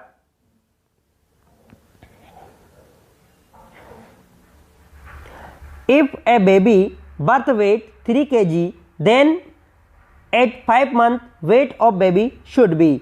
एक बच्चे का जन्म के समय 3 किलोग्राम है, उसका 5वें महीने पर कितना वजन होगा? 5 kg, 6 kg, 7 kg, 7.5 kg। तो यहाँ पर इसका सही उत्तर क्या होगा? इसका सही उत्तर है वो है कितना होगा? इसका सही उत्तर है वो है 6 kg। जो जन्म का जो वजन होता है वो दुगना कौन से महीने पर हो जाता है? 5वें महीने पर हो जाता है। तो यहाँ पर करेक्ट आंसर क्या रहेगा अपना? यहाँ पर करेक्ट आंसर रहेगा वो रहेगा अपना यहाँ पर 6 kg। चलता है नेक्स्ट क्वेश्चन की तरफ। The birth weight of baby 888, बच्चे का जन्म का वजन किस उम्र में 3 गुना हो जाता है? क्वेश्चन में ये पूछा गया है जो बच्चा जिसका जन्म है, जन्म के समय जो वजन होता है वो किस उम्र में वो 3 गुना हो जाता है। जैसे मान लो बच्चे का वजन जन्म के समय कितना है? 3 kg है, यानी 3 किलोग्राम है, तो वो 3 गुना यानी कि 9 किलोग्राम कब हो जाएगा? 9 मंथ्स, 12 मंथ्स, 15 मंथ्स, 18 मंथ्स। तो यहाँ पर सही उत्तर क्या रहेगा? यहाँ पे सही उत्तर है वो है 12 मंथ्स, यानी 12 महीने की उम्र में उसका जो वजन होता है जन्म का वो 3 गुना हो जाता है। चलता है नेक्स्ट क्वेश्चन की तरफ।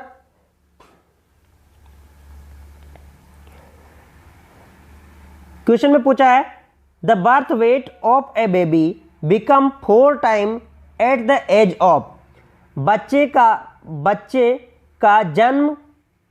बच्चे जन्म का वजन किस उम्र में 4 गुना हो जाता है? क्वेश्चन में क्या पूछा है? The weight of baby become 4 time at the age of. ठीक है, यानी कि जो जन्म के समय जो वजन था वो 4 गुना कब हो जाता है? 15 मंथ्स, 21 मंथ्स, 24 मंथ्स, 30 मंथ्स। तो कौन सी उम्र में वो 4 गुना हो जाता है? 4 गुना कौन सी उम्र में हो जाता है वो? यहाँ पर सही आंसर क्या रहेगा? यहाँ पे जो सही आंसर रहेगा वो रहेगा अपने यहाँ पर 24 मंथ्स, यानी कि 24 महीने की उम्र में, या फिर बात करें अपन 2 ईयर की उम्र में कितना हो जाता है उसका जो वजन होता है वो 4 गुना हो जाता है। ठीक है, नेक्स्ट बात करें अपन नेक्स्ट क्वेश्चन की। ये काफी इंपॉर्टेंट क्वेश्चन है ये भी। At which age weight of baby become 5 time of birth weight. बच्चे जन्म का वजन किस उम्र में 5 गुना हो जाता है? यहां पर बच्चे की अगर बात करें अपन तो कौन सी उम्र में 5 गुना हो जाता है? 2 ईयर्स, 3 ईयर्स, 4 ईयर्स, 5 ईयर्स। तो कौन सी उम्र में 5 गुना हो जाता है बच्चे का वजन? यहां पे सही आंसर क्या होगा? यहां पे सही आंसर है वो है 3 वर्ष, यानी कि 3 साल की उम्र में बच्चे का जो वजन होता है, बर्थ का वजन, वो हो जाता है 5 गुना। जैसे मान लो किसी बच्चे का जन्म के समय 3 kg वेट है, तो उसका 3 साल की उम्र में कितना वजन हो जाता है? 3 × 5, यानी कि उसका हो जाएगा 15 kg। कितना हो जाता है? 15 kg। चलते हैं नेक्स्ट क्वेश्चन की तरफ। At the time of birth length of baby is about. जन्म के समय बच्चे की लंबाई कितनी होती है? ये काफी इंपॉर्टेंट क्वेश्चन है, कई बार एग्जाम में पूछा जा चुका है।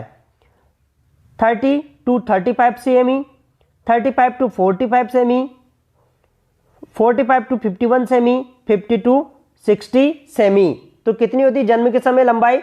इसका सही आंसर क्या होगा?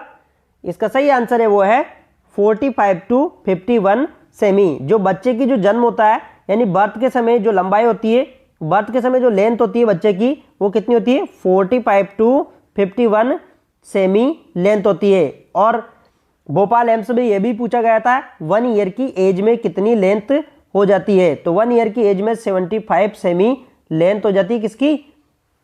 बेबी की। ठीक है, तो ये क्वेश्चन पूछा गया था भोपाल एम्स में। बात करें नेक्स्ट क्वेश्चन की। At which age length of baby double length at a time of birth. बच्चे के जन्म के समय की लंबाई दुगनी किस उम्र में हो जाती है? यानी कि जो बच्चे की जो लंबाई थी, यानी कि कितनी होती है बच्चे की लंबाई? 50 सेमी के लगभग होती है। तो ये दुगनी कब हो जाती है, कौन सी उम्र में ये दुगनी हो जाती है? 2 ईयर्स, 3 ईयर्स, 4 ईयर्स, 5 ईयर्स। तो यहां पर सही आंसर क्या होगा? यहां पे सही आंसर है वो अपना है 4 ईयर्स। ठीक है, 4 साल की उम्र में बच्चे की लंबाई कितनी हो जाती है? जो जन्म के समय की जो लंबाई है उसकी दुगनी हो जाती है, यानी कि लगभग कितनी हो जाती है? 100 सेमी के लगभग हो जाती है 4 साल की उम्र में बच्चे की लंबाई। चलता है नेक्स्ट क्वेश्चन की तरफ। At the time of birth head circumference is about, जन्म के समय सिर की परिधि होती है। ये कई कॉम्पिटिटिव एग्जाम में पूछा जा चुका है ये question. 28 to 30 semi, 32 semi, 33 to 35 semi, 37 to 40 semi. तो कितनी होती है? जन्म के समय यानी कि eight a time of birth की बात कर रहे हैं। बर्थ के समय जो हेड सरकमफ्रेंस होता है, बर्थ के समय जो हेड सरकमफ्रेंस होता है, हेड सरकमफ्रेंस का मतलब जैसे कि ये बेबी है और ये बेबी है, तो इसके हेड का सरकमफ्रेंस यानी कि इसके चारों ओर का जो सरकमफ्रेंस है वो कितना होता है बर्थ के समय? बर्थ के समय इसका सरकमफ्रेंस कितना होता है? ठीक है, तो यहां पर करेक्ट आंसर क्या रहेगा अपना? यहां पर करेक्ट आंसर रहेगा वो होगा 33 to 35 सेमी। ठीक है, ये जब बर्थ के समय होता है इसका जो सरकमफ्रेंस होता है वो 33 to 35 सेमी होता है। बात करें पर नेक्स्ट क्वेश्चन की। At the birth time chest circumference is about, जन्म के समय छाती की परिधि कितनी होती है? यह भी काफी इंपॉर्टेंट क्वेश्चन है। 28 to 30 सेमी, 30 से 32 semi, 33 to 35 semi, 37 to 40 semi. तो कितनी होती है? यहां पर क्वेश्चन में पूछा है चेस्ट सरकमफ्रेंस और वो कब? जन्म के समय। जैसे जन्म के समय चेस्ट सरकमफ्रेंस के बारे में पूछा है। ठीक है, यानी कि जो चेस्ट सरकमफ्रेंस है उसके बारे में पूछा है किसके समय? जन्म के समय। तो यहां पर बात करें अपन चेस्ट सरकमफ्रेंस की जन्म के समय के बारे में। ठीक है, यानी कि ये चेस्ट सरकमफ्रेंस पूछा है, तो ये कितना होता है? तो यहां पर सही आंसर क्या रहेगा अपना? यहां पे जो सही आंसर रहेगा वो रहेगा अपना यहां पर कितना रहेगा? यहां पर सही आंसर, यहां पे सही आंसर है वो है अपना है 30 से 32 सेमी। जो चेस्ट जो हेड सरकमफ्रेंस होता है उससे एक मैं आपको ट्रिक बता देता हूं, जो हेड सरकमफ्रेंस होता है उससे 2 से 3 सेमी कम होता है। कौन सा? Chest circumference. तो यहां पर जो सही आंसर रहेगा वो कितना रहेगा अपना? यहां पर 30 से 32 सेमी। चलते हैं नेक्स्ट क्वेश्चन की तरफ। बात करें नेक्स्ट क्वेश्चन की। At age normally eruption of teeth started in a baby, सामान्यतः कौन सी उम्र में बच्चे के दांत निकलने लग जाते हैं? ये काफी इंपॉर्टेंट क्वेश्चन है कि कौन सी उम्र में बच्चे के दांत निकलने लग जाते हैं। 6 to 8 months, 4 to 5 months, 8 to 10 months, 12 to 14 months। तो कौन सी उम्र में बच्चे के दांत निकलने लग जाते हैं? इसका सही उत्तर क्या है? इसका सही उत्तर है वो है 6 to 8 मंथ, 6 से 8 महीने की उम्र में बच्चे के दांत निकलने लग जाते हैं। दोस्तों यहां पर आपको ऐसे डैश करके ऐसे मंथ दे रखे हैं, अगर ऐसे मंथ नहीं दें और डायरेक्टली मंथ दें तो आपका करेक्ट आंसर रहेगा वो रहेगा 6 मंथ। ठीक है, 6 मंथ की उम्र में बच्चे के दांत निकलने लग जाते हैं। तो यहां पर सही आंसर है वो अपना है ए वाला सही आंसर है। और कौन से निकलते हैं? Lower incisor. लोअर इंसाइजर का मतलब मैं आपको बताता हूं लोअर इंसाइजर कौन से होते हैं। जैसे ये लोअर इंसाइजर की बात करें तो ये माउथ है। माउथ में जो नीचे वाले जो टीथ होते हैं, जो नीचे वाले 2 टीथ होते हैं, ये सबसे पहले निकलते हैं। इसके बाद में ऊपर वाले टीथ निकलते हैं। तो ये यहाँ पर क्वेश्चन पूछा जाता है, कई बार कॉम्पिटिटिव एग्जाम में पूछा गया है कि कौन से टीथ सबसे पहले स्टार्ट होते हैं। तो लोअर इंसाइजर यानी कि नीचे वाले जो टीथ होते हैं वो सबसे पहले निकलना शुरू होते हैं। चलता है नेक्स्ट क्वेश्चन की तरफ। In a child eruption of permanent teeth started at age, बच्चे में स्थायी दांत किस उम्र में निकलना शुरू हो जाते हैं? स्थायी दांत की बात करें अपन यानी कि जो परमानेंट टीथ, जो मिल्क के टीथ होते हैं, कितने होते हैं मिल्क के टीथ? 20 टीथ होते हैं, यानी कि 20 दांत होते हैं। ये क्या होते हैं? ये हट जाते हैं और ये हटने के बाद में परमानेंट टीथ कौन सी उम्र में निकलना शुरू हो जाता है? 2 to 3 years, 6 to 7 years, 3 to 5 years, 10 to 12 years. तो कौन सी उम्र में परमानेंट टीथ आ जाते हैं? तो यहां पर सही उत्तर क्या होगा? यहां पे सही उत्तर है वो है 6 to 7 ईयर्स, यानी कि 6 से 7 साल की उम्र में बच्चे के परमानेंट टीथ आने लग जाते हैं। चलते हैं नेक्स्ट क्वेश्चन की तरफ। बात करें अपन नेक्स्ट क्वेश्चन की, which age of baby can able to sit with support. ये काफी इंपॉर्टेंट क्वेश्चन, यहां पर आपको ध्यान रखना है।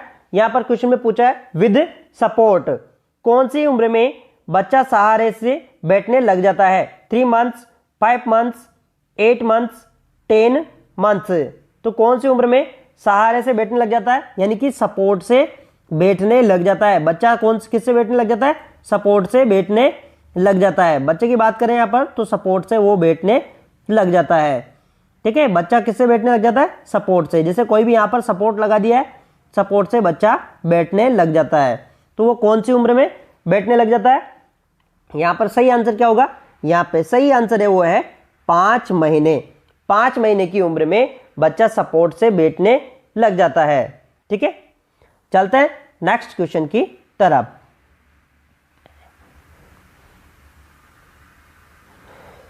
यहां पर क्वेश्चन में क्या पूछा है?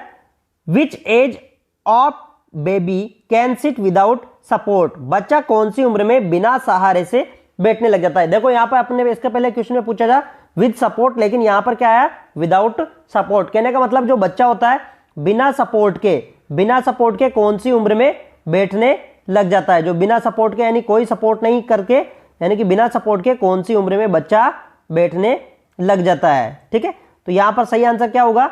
यहां पे जो सही आंसर है वो अपना है वो है 3 मंथ्स, 5 मंथ्स, 8 मंथ्स, 10 मंथ्स। तो कौन सा सही आंसर है यहाँ पर? यहाँ पे सही आंसर है अपना वो है 8 मंथ। ये 8वें महीने में बच्चा ऐसे क्या है? बिना सहारे के बैठने लग जाता है। नेक्स्ट बात करें अपन, which age the baby stand without support. कौन सी उम्र में बच्चा बिना सहारे खड़ा हो जाता है? बच्चे की बात करें अपन, या कौन सी उम्र में बच्चा बिना सहारे खड़ा हो जाता है? बात करें बिना सहारे खड़ा होने की, तो कौन सी उम्र में बिना सहारे खड़ा हो जाता है बच्चा? यहां पर सही आंसर क्या होगा? 6 मंथ्स, 9 मंथ्स, 12 मंथ्स, 15 मंथ्स। तो कौन सी उम्र में बच्चा बिना सहारे खड़ा हो जाता है? यहां पे सही आंसर है वो है 12 मंथ। ये 12 महीने की उम्र में ऐसे क्या है? बिना सहारे खड़ा होने लग जाता है। कौन? बच्चा। नेक्स्ट क्वेश्चन की बात करें अपन, ये क्वेश्चन कई कॉम्पिटिटिव एग्जाम में पूछा जा चुका है पहले भी, तो इसको आप स्टार पॉइंट लगा लेना। बच्चा कौन सी उम्र में दौड़ने लग जाता है? 9 मंथ्स, 12 मंथ्स, 15 मंथ्स, 18 मंथ्स। तो कौन सी उम्र में दौड़ने लग जाता है? तो इसका सही आंसर क्या होगा? कौन सी उम्र में दौड़ने लग जाता है बच्चा? तो इसका सही आंसर है वो है 15 मंथ्स। जो 15 मंथ्स की जो उम्र होती है उसमें बच्चा क्या है? दौड़ने लग जाता है। जो बच्चा होता है वो क्या है? चलने लग जाता है। कहने का मतलब कहें तो हम दौड़ने वो लग जाता है। चलता है नेक्स्ट क्वेश्चन की तरफ। At which age baby hold a small object between index finger and thumb. कौन सी उम्र में बच्चा तर्जनी और अंगूठे के बीच में छोटी वस्तु पकड़ सकता है? ये क्वेश्चन पूछा जा चुका है पहले, इसके पहले ये क्वेश्चन एक बार पूछा जा चुका है कॉम्पिटिटिव एग्जाम में। 4 मंथ, 6 मंथ, 7 मंथ, 9 मंथ। तो कौन सी उम्र में बच्चा अंगूठे और तर्जनी के बीच में वस्तु को पकड़ने लग जाता है? तो यहां पर सही आंसर क्या होगा? यहां पे जो सही आंसर है वो है 9 मंथ। ठीक है, जो 9 मंथ की जो उम्र होती है उस उम्र में ये वो कर सकता है। ठीक है, चलते हैं अपन नेक्स्ट क्वेश्चन की तरफ। यह भी काफी इंपॉर्टेंट क्वेश्चन है। Toilet training to a baby should be started. कौन सी उम्र से बच्चे को टॉयलेट ट्रेनिंग स्टार्ट कर देनी चाहिए? 12 मंथ्स, 15 मंथ्स, 18 मंथ्स, 24 मंथ्स। तो कौन सी उम्र से टॉयलेट ट्रेनिंग स्टार्ट कर देना चाहिए बच्चे की? यहां पे सही आंसर क्या रहेगा? यहां पे जो सही आंसर है वो है, क्या रहेगा यहां पर सही आंसर? बताइए फटाफट कमेंट बॉक्स में लिखकर बताइए कौन सा रहेगा यहां पर। यहां पे जो सही आंसर है वो है क्या है? 18 मंथ। ठीक है, 18 महीने की उम्र से टॉयलेट ट्रेनिंग को स्टार्ट कर देना चाहिए। बच्चे की जो 18 महीने की उम्र होती है तब से हमें क्या है? टॉयलेट ट्रेनिंग को स्टार्ट कर देना चाहिए। नेक्स्ट क्वेश्चन की बात करें, ये काफी इंपॉर्टेंट क्वेश्चन है, कई कॉम्पिटिटिव एग्जाम में पूछा जा चुका है। What is toddler age? Toddler की एज कौन सी होती है? 0 to 1 year, 1 to 3 years, 3 to 5 years, 0 to 2 years. तो कौन सी उम्र को टोडलर कहते हैं अपन? ये ESIC के 2016 के क्वेश्चन में पूछा जा चुका है। तो यहां पर सही आंसर क्या है?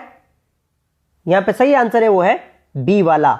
1 से 3 साल की जो उम्र के बच्चे होते हैं उस एज को हम क्या कहते हैं? उस एज को कहते हैं अपन टोडलर। क्या कहते हैं उस एज को? उस एज को कहते हैं अपन टोडलर। और जो 0 से 1 साल की उम्र के बच्चे होते हैं उसे क्या कहते हैं? उसे कहते हैं अपन इन्फेंट। तो यहां पर सही आंसर क्या रहेगा अपना? यहां पर सही आंसर रहेगा यहां पर 1 to 3 ईयर्स। बात कर लेते हैं, यहां पर क्वेश्चन में पूछा है which vitamin injection administered to new born. ठीक है, क्वेश्चन में पूछा है कि नवजात शिशु को कौन सा विटामिन का इंजेक्शन लगाया जाता है? विटामिन डी, विटामिन के, विटामिन ए, विटामिन सी। तो यहाँ पर सही आंसर क्या है? यहाँ पे सही आंसर है वो है विटामिन के। देखो न्यू बॉर्न की अगर बात करें अपन, यहाँ किसकी? न्यू बॉर्न की बात करें अपन, तो यहाँ पर जो लगाया जाता है विटामिन के का इंजेक्शन लगाया जाता है। और ये कौन से रूट से लगाया जाता है? Intramuscular, intramuscular. ठीक है, मैं आपको ये भी बताता हूँ, देखो न्यू बॉर्न को क्यों लगाया जाता है? क्योंकि जो न्यू बॉर्न होता है, जो न्यू बॉर्न होता है उसकी जो इंटेस्टाइन होती है, इंटेस्टाइन के अंदर क्या होता है? नॉर्मल फ्लोरा नहीं होता है। नॉर्मल फ्लोरा नहीं होता है। जब नॉर्मल फ्लोरा नहीं होगा तो विटामिन के का सिंथेसिस नहीं होगा, क्योंकि विटामिन के कहाँ से बनता है? नॉर्मल फ्लोरा से बनता है। दूसरी बात, अगर विटामिन के नहीं बनेगा तो बच्चे के अंदर क्या होने लग जाएगी? ब्लीडिंग की प्रॉब्लम हो सकती है। इसीलिए हम किसको लगाते हैं? विटामिन के इंजेक्शन को। और विटामिन के क्या है? एक तरह से क्लॉटिंग फैक्टर है। कौन सा? प्रोथ्रोम्बिन। क्या है? प्रोथ्रोम्बिन। ठीक है, प्रोथ्रोम्बिन। तो ध्यान में रख लेना, आपको समझ में आ गया होगा, ये काफ़ी इंपॉर्टेंट है। तो यहाँ पर है विटामिन के का इंजेक्शन हम लगाते हैं। चलते हैं नेक्स्ट क्वेश्चन की तरफ। क्वेश्चन में पूछा है Apgar score assessed with in. ठीक है, अपगार स्कोर कब चेक किया जाता है? 5 minute, then 1 minute, 1 minute, then 5 minute, 1 minute, then after 10 minute, 5 minute, then after 10 minute. तो यहाँ पर कब अपगार स्कोर कब चेक किया जाता है? यहाँ पे सही आंसर है वो है बी वाला, 1 मिनट, देन 5 मिनट। जो न्यू बॉर्न होता है उसका हम अपगार स्कोर जो असेस करते हैं वो कब स्कोर करते हैं?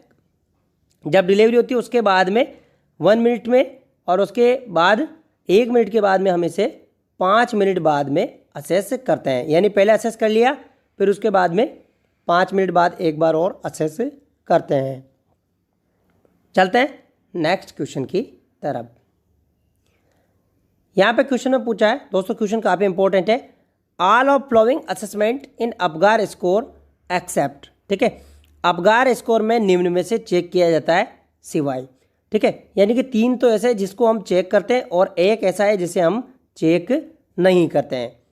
Heart rate, muscle tone, skin colour, respiratory rate. तो यहाँ पर सही आंसर क्या रहेगा अपना?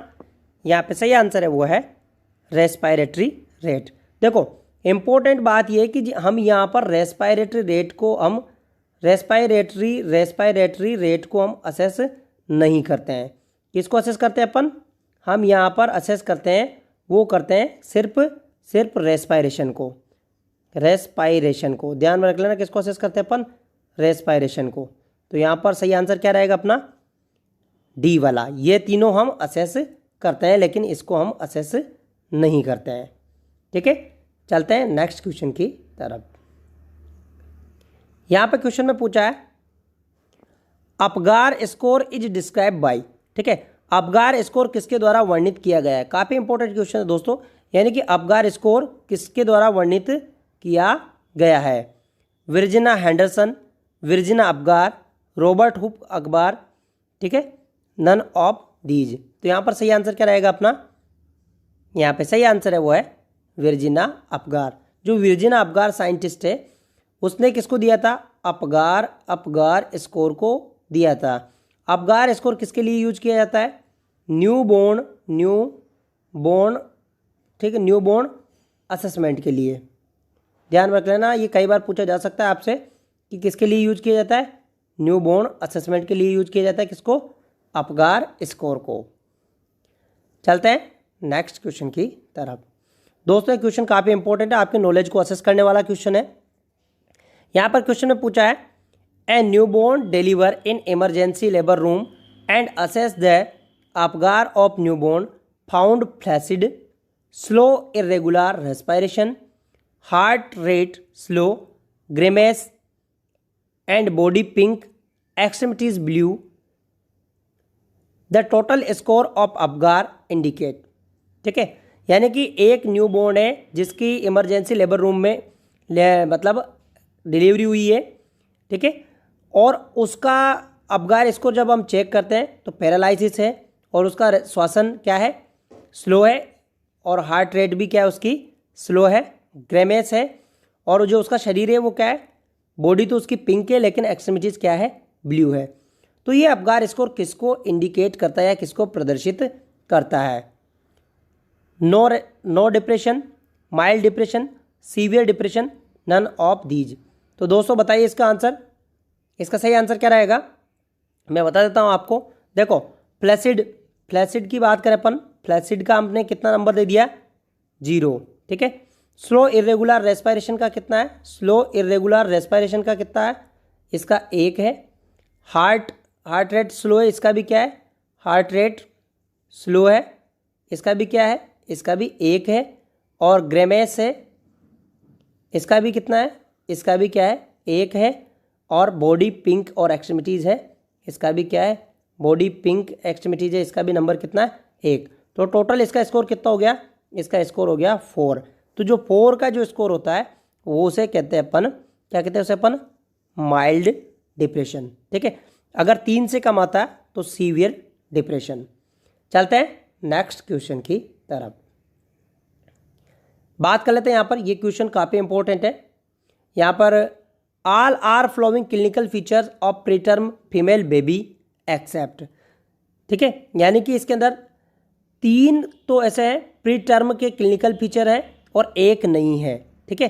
तो मैं यहाँ पर breast nodule less than 5 mm, ये थोड़ा सा ऑप्शन में यहाँ पर गलत हो गया, मैं आपको यहाँ पर कर, ये जो है ना यहाँ पर गलत हो गया। यहाँ पे ईयर कार्टिलेज, ठीक है, ईयर कार्टिलेज है ना, नो रिकॉइल, ठीक है, ये ऐसा है। यहाँ से इसको थोड़ा कट कर दीजिए, टाइपिंग में थोड़ी मिस्टेक हो गई है। तो यहाँ पर ear cartilage no recoil, labia majora widely separated, diameter of breast tissue more than 10 mm। तो यहाँ पर सही आंसर क्या रहेगा?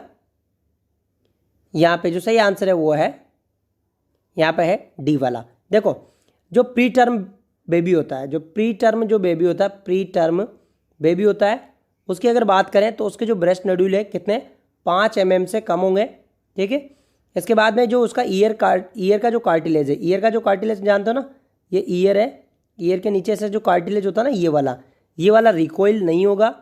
इसके बाद में लेबिया मेजोरा क्या है? लेबिया जो मेजोरा होती है वो वाइडली सेपरेटेड होती है। लेकिन अगर बात करें टिश्यू डायमीटर का 10 mm से, तो ये है टर्म बेबी का साइन। किसका है ये? टर्म बेबी का। तो लेकिन यहाँ पर पूछा था प्री टर्म का, तो यहाँ पर डी वाला सही है। चलते हैं नेक्स्ट क्वेश्चन की तरफ, बात कर लेते हैं। यहाँ पे क्वेश्चन में पूछा है gestational age assess of newborn by, ठीक है, जो नवजात शिशु होता है उसकी गेस्टेशनल एज किससे असेस कर सकते हैं? Naegele formula, Ballard score, Mallampati score, Braden score. तो यहाँ पर सही आंसर क्या रहेगा? यहाँ पे सही आंसर है वो है बेलार्ड स्कोर। देखो यहाँ पर बात कर रहे हैं अपन गेस्टेशनल एज की, तो नेगले फॉर्मूला से क्या ज्ञात करते हैं अपन? EDD, expected date of delivery.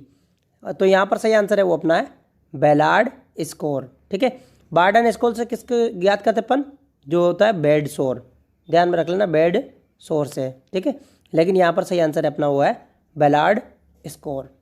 चलते हैं नेक्स्ट क्वेश्चन की तरफ। यहाँ पे क्वेश्चन में पूछा है small white cyst present on hard plate is known as. ठीक है, स्मॉल जो वाइट सिस्ट प्रेजेंट होती है कहाँ पर, हार्ड प्लेट पर, उसे क्या कहते हैं, मीलिया, एब्स्टिन पिरल्स, ब्लिस्टर, नन ऑफ दीज। तो यहाँ पर हार्ड प्लेट की बात करें अपन, तो सपोज करो कि यह हार्ड प्लेट यानी कि ये एक तरह से बेबी है। मैं एक तरह से आपको डायग्रामेटिक तरीके से समझाने की कोशिश कर रहा हूँ कि ये एक बेबी है। ठीक है, ये एक बेबी है ना, ये एक बेबी है। ये इसकी जो हार्ड प्लेट है, सॉरी ये हार्ड प्लेट है, तो यहाँ पर हार्ड प्लेट होती है ना आगे फ्रंट में माउथ में, तो हार्ड प्लेट पे यहाँ पर क्या है, वाइट वाइट से जो स्पॉट बन जाते हैं उसे क्या कहते हैं, ऐसे वाइट वाइट स्पॉट बन जाते हैं उसे क्या कहते हैं। तो यहाँ पर सही आंसर है वो एब्स्टिन पिरल्स। इसे क्या कहते हैं अपन, एब्स्टिन पिरल्स कहते हैं। उसे क्या कहते हैं अपन, एब्स्टिन पिरल्स कहते हैं। चलते हैं नेक्स्ट क्वेश्चन की तरफ, बात कर लेते हैं नियोनेट रिक्वायर इमीडिएट केयर। ठीक है, कौन से नियोनेट को इमीडिएट केयर की ज़रूरत है, heart rate 100 beats per minute, nasal flaring, diaphragmatic respiration, all of these.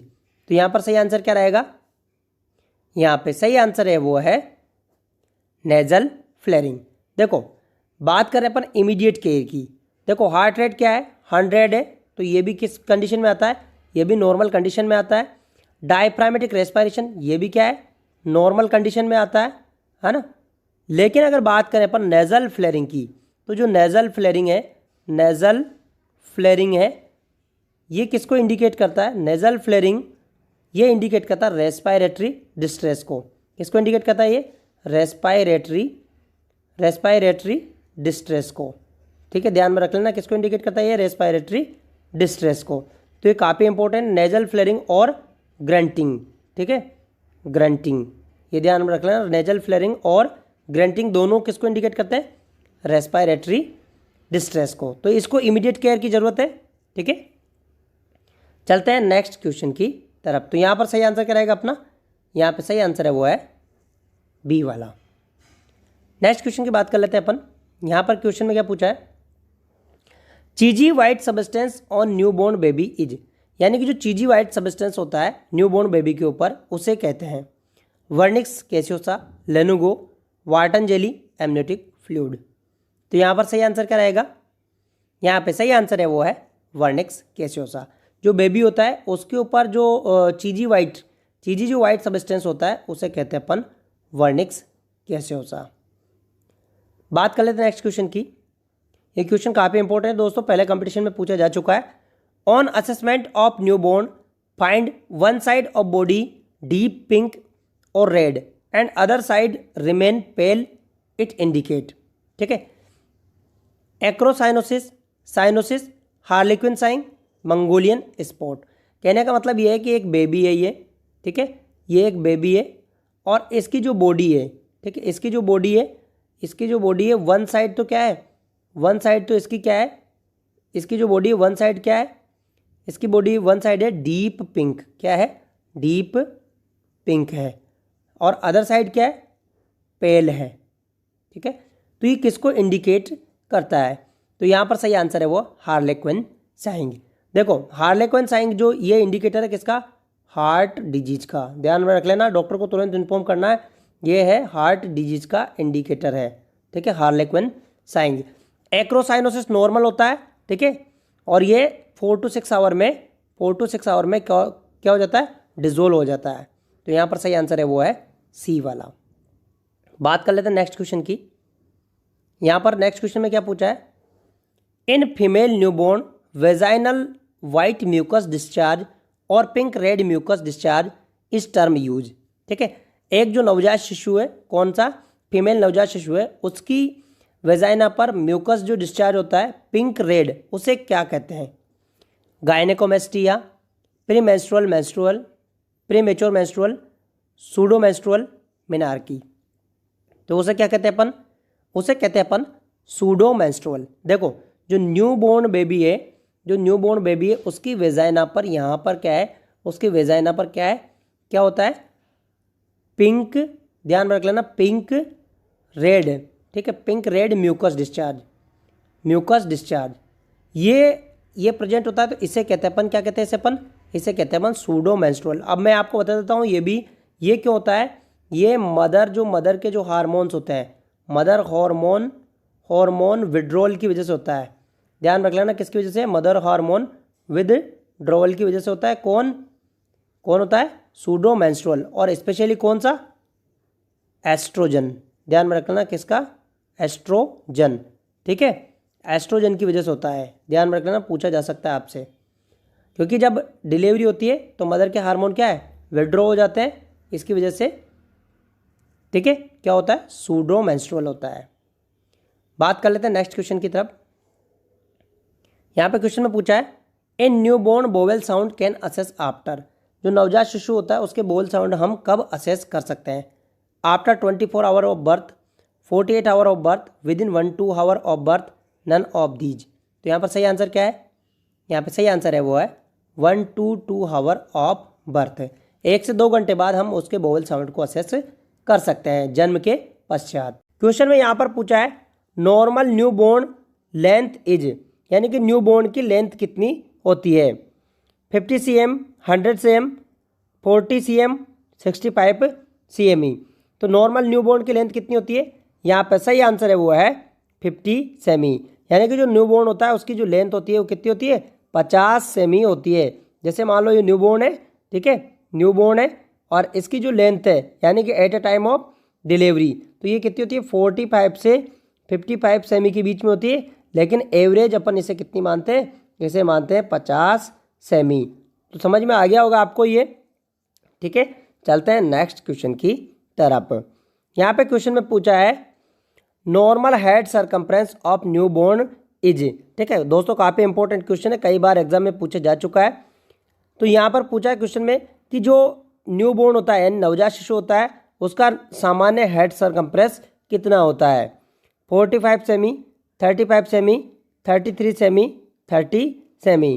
तो यहाँ पर सही आंसर क्या है अपना, यहाँ पे सही आंसर है वो है, कितना होगा यहाँ पे सही आंसर है वो है 35 सेमी। जो न्यूबॉर्न होता है उसके हेड सरकमफ्रेंस की बात कर रहे हैं अपन, किसकी बात कर रहे हैं अपन, उसके हेड सरकमफ्रेंस की बात कर रहे हैं, ठीक है, उसके हेड सरकमफ्रेंस की बात कर रहे हैं। तो कितना होता है वो, यहाँ पर जो हेड सरकमफ्रेंस होता है वो कितना होता है, वो होता है 35 सेमी। दोस्तों आपकी नॉलेज के लिए मैं आपको बता देता हूँ कि जो चेस्ट सरकमफ्रेंस होता है वो हेड सरकमफ्रेंस से 2 सेमी कम होता है। यानी कि अगर हम बात करें इसी का, तो इसका जो चेस्ट सरकमफ्रेंस कितना होगा, 33 सेमी। समझ में आ गया आपको, काफ़ी इंपॉर्टेंट चीज़ है ये, ठीक है। चलते हैं नेक्स्ट क्वेश्चन की तरफ। यहाँ पे क्वेश्चन में क्या पूछा है, normal newborn heart rate is, ठीक है, यानी कि जो एक जो न्यूबॉर्न है, नवजात शिशु है, उसकी हार्ट रेट कितनी होती है। तो यहाँ पर करेक्ट आंसर क्या होगा, यहाँ पे सही आंसर क्या होगा, यहाँ पे सही आंसर है वो है 120-160 बीट्स पर मिनट, ठीक है। यानी कि जो न्यूबॉर्न होता है उसकी जो हार्ट रेट होती है वो कितनी होती है, 120 से 160 धड़कन प्रति मिनट, ठीक है। तो यहाँ पर सही आंसर है अपना वो है बी वाला। चलते हैं नेक्स्ट क्वेश्चन की तरफ। यहाँ पर क्वेश्चन में देख लेते हैं क्या है, क्या पूछा क्वेश्चन में, normal newborn body temperature is. दोस्तों काफ़ी इंपॉर्टेंट क्वेश्चन है, जो नवजात शिशु होता है उसका सामान्य तापमान कितना होता है। तो यहाँ पर सही आंसर क्या होगा, यहाँ पे जो सही आंसर होगा वो होगा, मैं आपको डायरेक्ट आंसर बता देता हूँ, यहाँ पे सही आंसर है वो है 36.5 डिग्री सेल्सियस और 37.5 डिग्री सेल्सियस। जो सामान्य तापमान होता है न्यूबॉर्न का वो कितना होता है, अगर बात करें फ़ारेनहाइट की, तो फ़ारेनहाइट के अंदर 97.7 फ़ारेनहाइट, ठीक है, टू कितना हो गया 99.5 फ़ारेनहाइट। समझ में आ गया। और सेल्सियस की बात करें तो ये सेल्सियस में हो गया, ठीक है। तो यहाँ पर सही आंसर कौन सा है अपना वाला, बी वाला सही आंसर है। दोस्तों जो न्यूबॉर्न होता है उसमें सबसे ज़्यादा चांसेस होते हैं किसके, हाइपोथर्मिया के, ठीक है, ध्यान में रख लेना, हाइपोथर्मिया के। सबसे ज़्यादा चांसेस होते हैं किसके अंदर, न्यूबॉर्न के अंदर हाइपोथर्मिया के। चलते हैं नेक्स्ट क्वेश्चन की तरफ। यहाँ पर क्वेश्चन काफ़ी इंपॉर्टेंट है, कई कॉम्पिटिटिव एग्जाम में पूछा जा चुका है। Newborn loss weight in first week of life, ठीक है, यानी कि जो फर्स्ट वीक जो लाइफ होती है, यानी कि पहले 7 दिन होते हैं, उनके अंदर कितना फर्स्ट वीक ऑफ लाइफ में कितना न्यूबॉर्न का वजन लॉस होता है। ये काफ़ी इंपॉर्टेंट क्वेश्चन है दोस्तों। क्वेश्चन में ये पूछा है कि अगर हम सिंपल सी बात करें कि जो जन्म के बाद जो 7 दिन होते हैं उसके अंदर जो नवजात शिशु होता है उसका वजन कितना कम होता है, कितना कम होता है, ठीक है, 10 to 20%, 5 to 10%, 5 to 15%, 8 to 12%। तो यहाँ पर सही आंसर क्या रहेगा अपना, यहाँ पे सही आंसर है वो है 5 to 10%, ठीक है, ये सही आंसर है अपना यहाँ पर बी वाला। दोस्तों क्या होता है, यहाँ पर बात कर लेते हैं अपन, मैं समझा देता हूँ आपको कि वेट लॉस क्यों होता है। बात करें अपन तो जो नवजात शिशु होता है, यानी कि न्यूबॉर्न की अगर बात करें तो न्यूबॉर्न होता है, तो न्यूबॉर्न का क्या होता है कि जो न्यूबॉर्न होती है उसकी किडनी क्या होती है, किडनीज इमेच्योर होती है। क्या होती है, उसकी जो किडनी होती है वो क्या होती है, इमेच्योर होती है। और इमेच्योर होने की वजह से क्या होती है कि वो क्या है, किसके ऊपर, यूरिन के कंसंट्रेशन के ऊपर कंट्रोल नहीं कर पाती, इसलिए क्या होता है, फ्लूइड लॉस होता है। क्या होता है, फ्लूइड लॉस होता है, और इसकी वजह से क्या होता है, वेट लॉस होता है, ठीक है, वो भी कितना है, 5 to 10%। समझ में आ गया आपको। चलते हैं नेक्स्ट क्वेश्चन की तरफ, बात कर लेते हैं नेक्स्ट क्वेश्चन में। यहाँ क्वेश्चन में पूछा है न्यूबॉर्न ब्लड वॉल्यूम इज, यानी कि न्यूबॉर्न का ब्लड वॉल्यूम कितना होता है। 100 ml पर kg बॉडी वेट, 80 ml पर kg body weight, 500 ml kg पर body weight, 60 ml kg body weight. तो यहाँ पर सही आंसर क्या है, अपना सही आंसर है वो है 80 ml, ठीक है, 80 ml kg पर बॉडी वेट, ठीक है। ये नॉर्म ये होता है इसके अंदर, किसके अंदर, ब्लड वॉल्यूम, किसके अंदर, न्यूबॉर्न के अंदर। सपोज करो मान लो मतलब 3 kg का है, 3 kg का है तो कितना हो गया, 80 × 3, समझ में आ गया, यानी कि 240 ml। समझ में आ गया। चलते हैं नेक्स्ट क्वेश्चन की तरफ। ये मैं 3 kg का मतलब यानी कि 3 kg का बच्चा है, तो उसके अंदर ब्लड कितना होगा, तो उसके अंदर होगा 240 ml, ठीक है। चलते हैं नेक्स्ट क्वेश्चन की तरफ, देख लेते हैं नेक्स्ट क्वेश्चन में क्या पूछा है। यहाँ पे पूछा है normal respiratory rate of newborn is, ठीक है, एक जो नवजात शिशु होता है उसकी सामान्य श्वसन दर कितनी होती है। 40 to 80 breath per minute, 30 to 60 breath per minute, 20 to 30 breath per minute, 20 to 40 breath per minute. तो यहाँ पर सही आंसर क्या रहेगा अपना, यहाँ पे सही आंसर है वो है बी वाला, ठीक है, 30 to 60 ब्रीथ पर मिनट, ठीक है, ये सही आंसर है। चलते हैं नेक्स्ट क्वेश्चन की तरफ, यहाँ पर देख लेते हैं नेक्स्ट क्वेश्चन में क्या पूछा है। Newborn baby first stool passed in, ठीक है, जो न्यूबॉर्न बेबी होता है प्रथम स्टूल कब पास कर लेता है। Within 24 hours, after 24 hours, after 48 hours, after 72 hours. तो यहाँ पर सही आंसर क्या रहेगा अपना, यहाँ पे सही आंसर है वो है विदिन 24 आवर्स। जो न्यूबॉर्न होता है उसका जो प्रथम स्टूल है वो विदिन कितने हैं, विदिन 24 आवर्स के अंदर पास हो जाता है, ठीक है। तो यहाँ पर सही आंसर है वो अपना है ए वाला, ठीक है। चलते हैं नेक्स्ट क्वेश्चन की तरफ। यहाँ पे क्वेश्चन में क्या पूछा है, यहाँ पे क्वेश्चन में पूछा है न्यूबॉर्न पास यूरिन आफ्टर बर्थ। ये काफ़ी इंपॉर्टेंट क्वेश्चन है दोस्तों।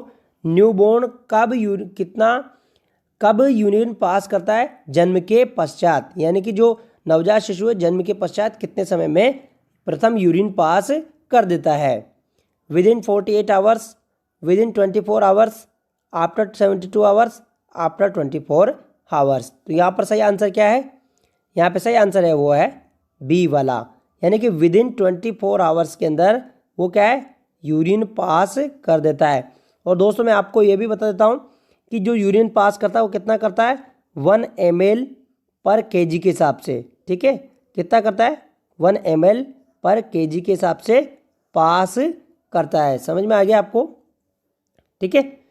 चलते हैं नेक्स्ट क्वेश्चन की तरफ। यानी कि 3 kg का बच्चा है तो कितना यूरिन पास करेगा वो, 3 ml के समथिंग, ठीक है। चलते हैं नेक्स्ट क्वेश्चन की तरफ। नेक्स्ट क्वेश्चन में देख लेते हैं। यहाँ पर ये काफ़ी इंपॉर्टेंट क्वेश्चन है दोस्तों, कई कॉम्पिटिटिव एग्जाम में पूछा है। Normal birth weight of baby in India, ठीक है, यानी कि इंडिया के अंदर नॉर्मल नवजात शिशु का वजन कितना होता है, यानी सामान्य वजन कितना होता है। कई कॉम्पिटिटिव एग्जाम में पूछा है दोस्तों, स्टार लगा लेना इसके ऊपर। तो यहाँ पर सही आंसर क्या रहेगा अपना, यहाँ पे सही आंसर है वो अपना है 2.523 kg, ठीक है। इंडिया में जो सामान्य वेट होता है वो ये होता है, जन्म के समय जो इंडिया के अंदर जो वेट होता है वो कितना होता है, 2.5 से 3 kg के बीच में होता है। देखो यहाँ पर 3.7 है तो ये भी गलत है, ये भी गलत है और ये भी गलत है, और यहाँ पर करेक्ट आंसर है वो अपना है डी वाला। चलते हैं नेक्स्ट क्वेश्चन की तरफ। दोस्तों ये क्वेश्चन भी काफ़ी इंपॉर्टेंट है, कई एग्जाम में पूछा जा चुका है। नियोनेटल पीरियड इज, यानी कि नियोनेटल पीरियड किसे कहता है, birth to 28 days, 7 to 28 days, birth to 30 days, none of these. तो यहाँ पर सही आंसर क्या रहेगा अपना, यहाँ पे सही आंसर है वो है बर्थ टू 28 डेज, यानी कि जन्म से, ऐसे भी कह सकते हैं 0 से 28 दिन का जो समय होता है उसे क्या कहते हैं अपन, नियोनेटल पीरियड। नियोनेटल पीरियड समझ में आ गया क्या कहते हैं उसे अपन, नियोनेटल पीरियड, ठीक है। इसको भी 2 भागों में बांटा जाता है, मैं आपको समझा देता हूँ कि 2 तरह से होता है ये भी, अगर आपसे क्वेश्चन पूछा जा सके तो। यहाँ पर होता है अर्ली नियोनेटल पीरियड, ठीक है, अर्ली नियोनेटल पीरियड। तो अर्ली नियोनेटल पीरियड किसे कहते हैं अपन, 0 से 7 दिन, ठीक है, जन्म से 7 दिन का जो समय होता है, 0 का मतलब बर्थ, यहाँ पर हो गया बर्थ से 7 दिन का जो समय होता है उसे कहते हैं अपन अर्ली नियोनेटल पीरियड, ठीक है। तो यहाँ पर सही आंसर है वो अपना है बी वाला, सॉरी ए वाला। चलते हैं नेक्स्ट क्वेश्चन की तरफ। दोस्तों ये क्वेश्चन मैंने अभी आपको समझाया था, normal chest circumference of newborn baby is, यानी कि एक जो नवजात शिशु होता है उसका सामान्य चेस्ट सरकमफ्रेंस कितना होता है, 35 सेमी, 28 सेमी, 34 सेमी, 33 सेमी। तो यहाँ पर सही आंसर क्या है, यहाँ पे सही आंसर है वो है 33 सेमी। मैंने अभी आपको बताया था कि जो हेड सरकमफ्रेंस होता है, हेड सरकमफ्रेंस से कितना होता है, 2 सेमी कम होता है। कितना होता है, 2 सेमी कम होता है। तो नॉर्मल नवजात शिशु का हेड सरकमफ्रेंस कितना होता है, 35 सेमी, इसमें से 2 कम किया तो कितना हो गया, 33 सेमी, ठीक है। तो यहाँ पर ये सही आंसर है। यहाँ पर बात करें पर किसकी, चेस्ट सरकमफ्रेंस की। चेस्ट का मतलब यानी कि यहाँ से इसका पूरा चेस्ट को नापा जाता है, उसे कहते हैं अपन चेस्ट सरकमफ्रेंस। बात कर लेते हैं नेक्स्ट क्वेश्चन की। नेक्स्ट क्वेश्चन में क्या है, नेक्स्ट क्वेश्चन में है most common bone fracture during the labour of baby, ठीक है, यानी कि जब शिशु का प्रसव होता है, यानी कि मतलब जो प्रसव होता है उस समय कौन सी हड्डी सबसे ज़्यादा फ्रैक्चर होने के चांसेस होते हैं, ठीक है, यानी कि जब शिशु का जन्म होता है उस समय कौन सी हड्डी सबसे ज़्यादा फ्रैक्चर होने के चांस होते हैं, फीमर, अल्ना, होमरस, क्लेविकल। तो यहाँ पर सही आंसर क्या होगा, यहाँ पे सही आंसर है वो है डी वाला, जो क्लेविकल बोन होती है, जो क्लेविकल बोन होती है, क्लेविकल बोन का सबसे ज़्यादा फ्रैक्चर होने के चांसेस होते हैं। चलते हैं नेक्स्ट क्वेश्चन की तरफ। यहाँ पर क्वेश्चन में पूछा है दोस्तों, ये काफ़ी इंपॉर्टेंट क्वेश्चन है, कई कॉम्पिटिटिव एग्जाम में पूछा जा चुका है। Small white sebaceous gland appear on the forehead, nose and chin of newborn is known as, यानी कि जो स्मॉल सीबीएचएस ग्लैंड होती है और वाइट चिन पर यानी कि स्मॉल अपेयर होने लगती है उसे क्या कहते हैं, एक्रोसाइनोसिस, हार्लिक साइन, मीलिया, एप्सिन पिरल्स। तो यहाँ पर सही आंसर क्या होगा, यहाँ पे सही आंसर है वो है मीलिया, ठीक है। स्मॉल यानी कि क्या होता है, जो क्या होता है, जो न्यूबॉर्न होता है उसके हेड पर ऐसे ऐसे वाइट से नोज के यहाँ पर टिन्नी लाइक वाइट स्पॉट बन जाते हैं। ठीक है, वो किसकी वजह से बनते हैं, स्मॉल वाइट, वो किसकी वजह से, सीबेसियस ग्लैंड की वजह से। इसे क्या कहते हैं अपन, इसे कहते हैं अपन मीलिया। क्या कहते हैं अपन इसे, मीलिया। ठीक है, नेक्स्ट क्वेश्चन की बात करें अपन। नेक्स्ट क्वेश्चन में यहाँ पर पूछा है लो सेट ईयर एसोसिएटेड विद। ठीक है, लो सेट ईयर किससे एसोसिएटेड है, Turner syndrome, down syndrome, meningitis, head injury. तो यहाँ पर सही आंसर क्या रहेगा, यहाँ पर सही आंसर है वो है डाउन सिंड्रोम। लो सेट ईयर की बात करें अपन तो वो किससे एसोसिएटेड है, वो लो सेट ईयर जो एसोसिएटेड है वो किससे, वो है डाउन सिंड्रोम से। लो सेट का मतलब यानी कि जो ईयर है वो क्या होता है, नीचे की तरफ आ जाते हैं, जो पोजीशन है उससे क्या होते हैं, नीचे की तरफ होते हैं, उसे कहते हैं अपन लो सेट ईयर। ठीक है, ये लो सेट ईयर किससे रिलेटेड है, ये जो रिलेटेड है वो किससे रिलेटेड है, लो सेट ईयर ये रिलेटेड है किससे, डाउन सिंड्रोम से। ठीक है, तो थैंक यू दोस्तों, अगर आपको वीडियो पसंद आया तो वीडियो को लाइक कर दीजिएगा और शेयर और सब्सक्राइब जरूर कर दीजिएगा। मिलते हैं नेक्स्ट वीडियो में, तब तक के लिए धन्यवाद।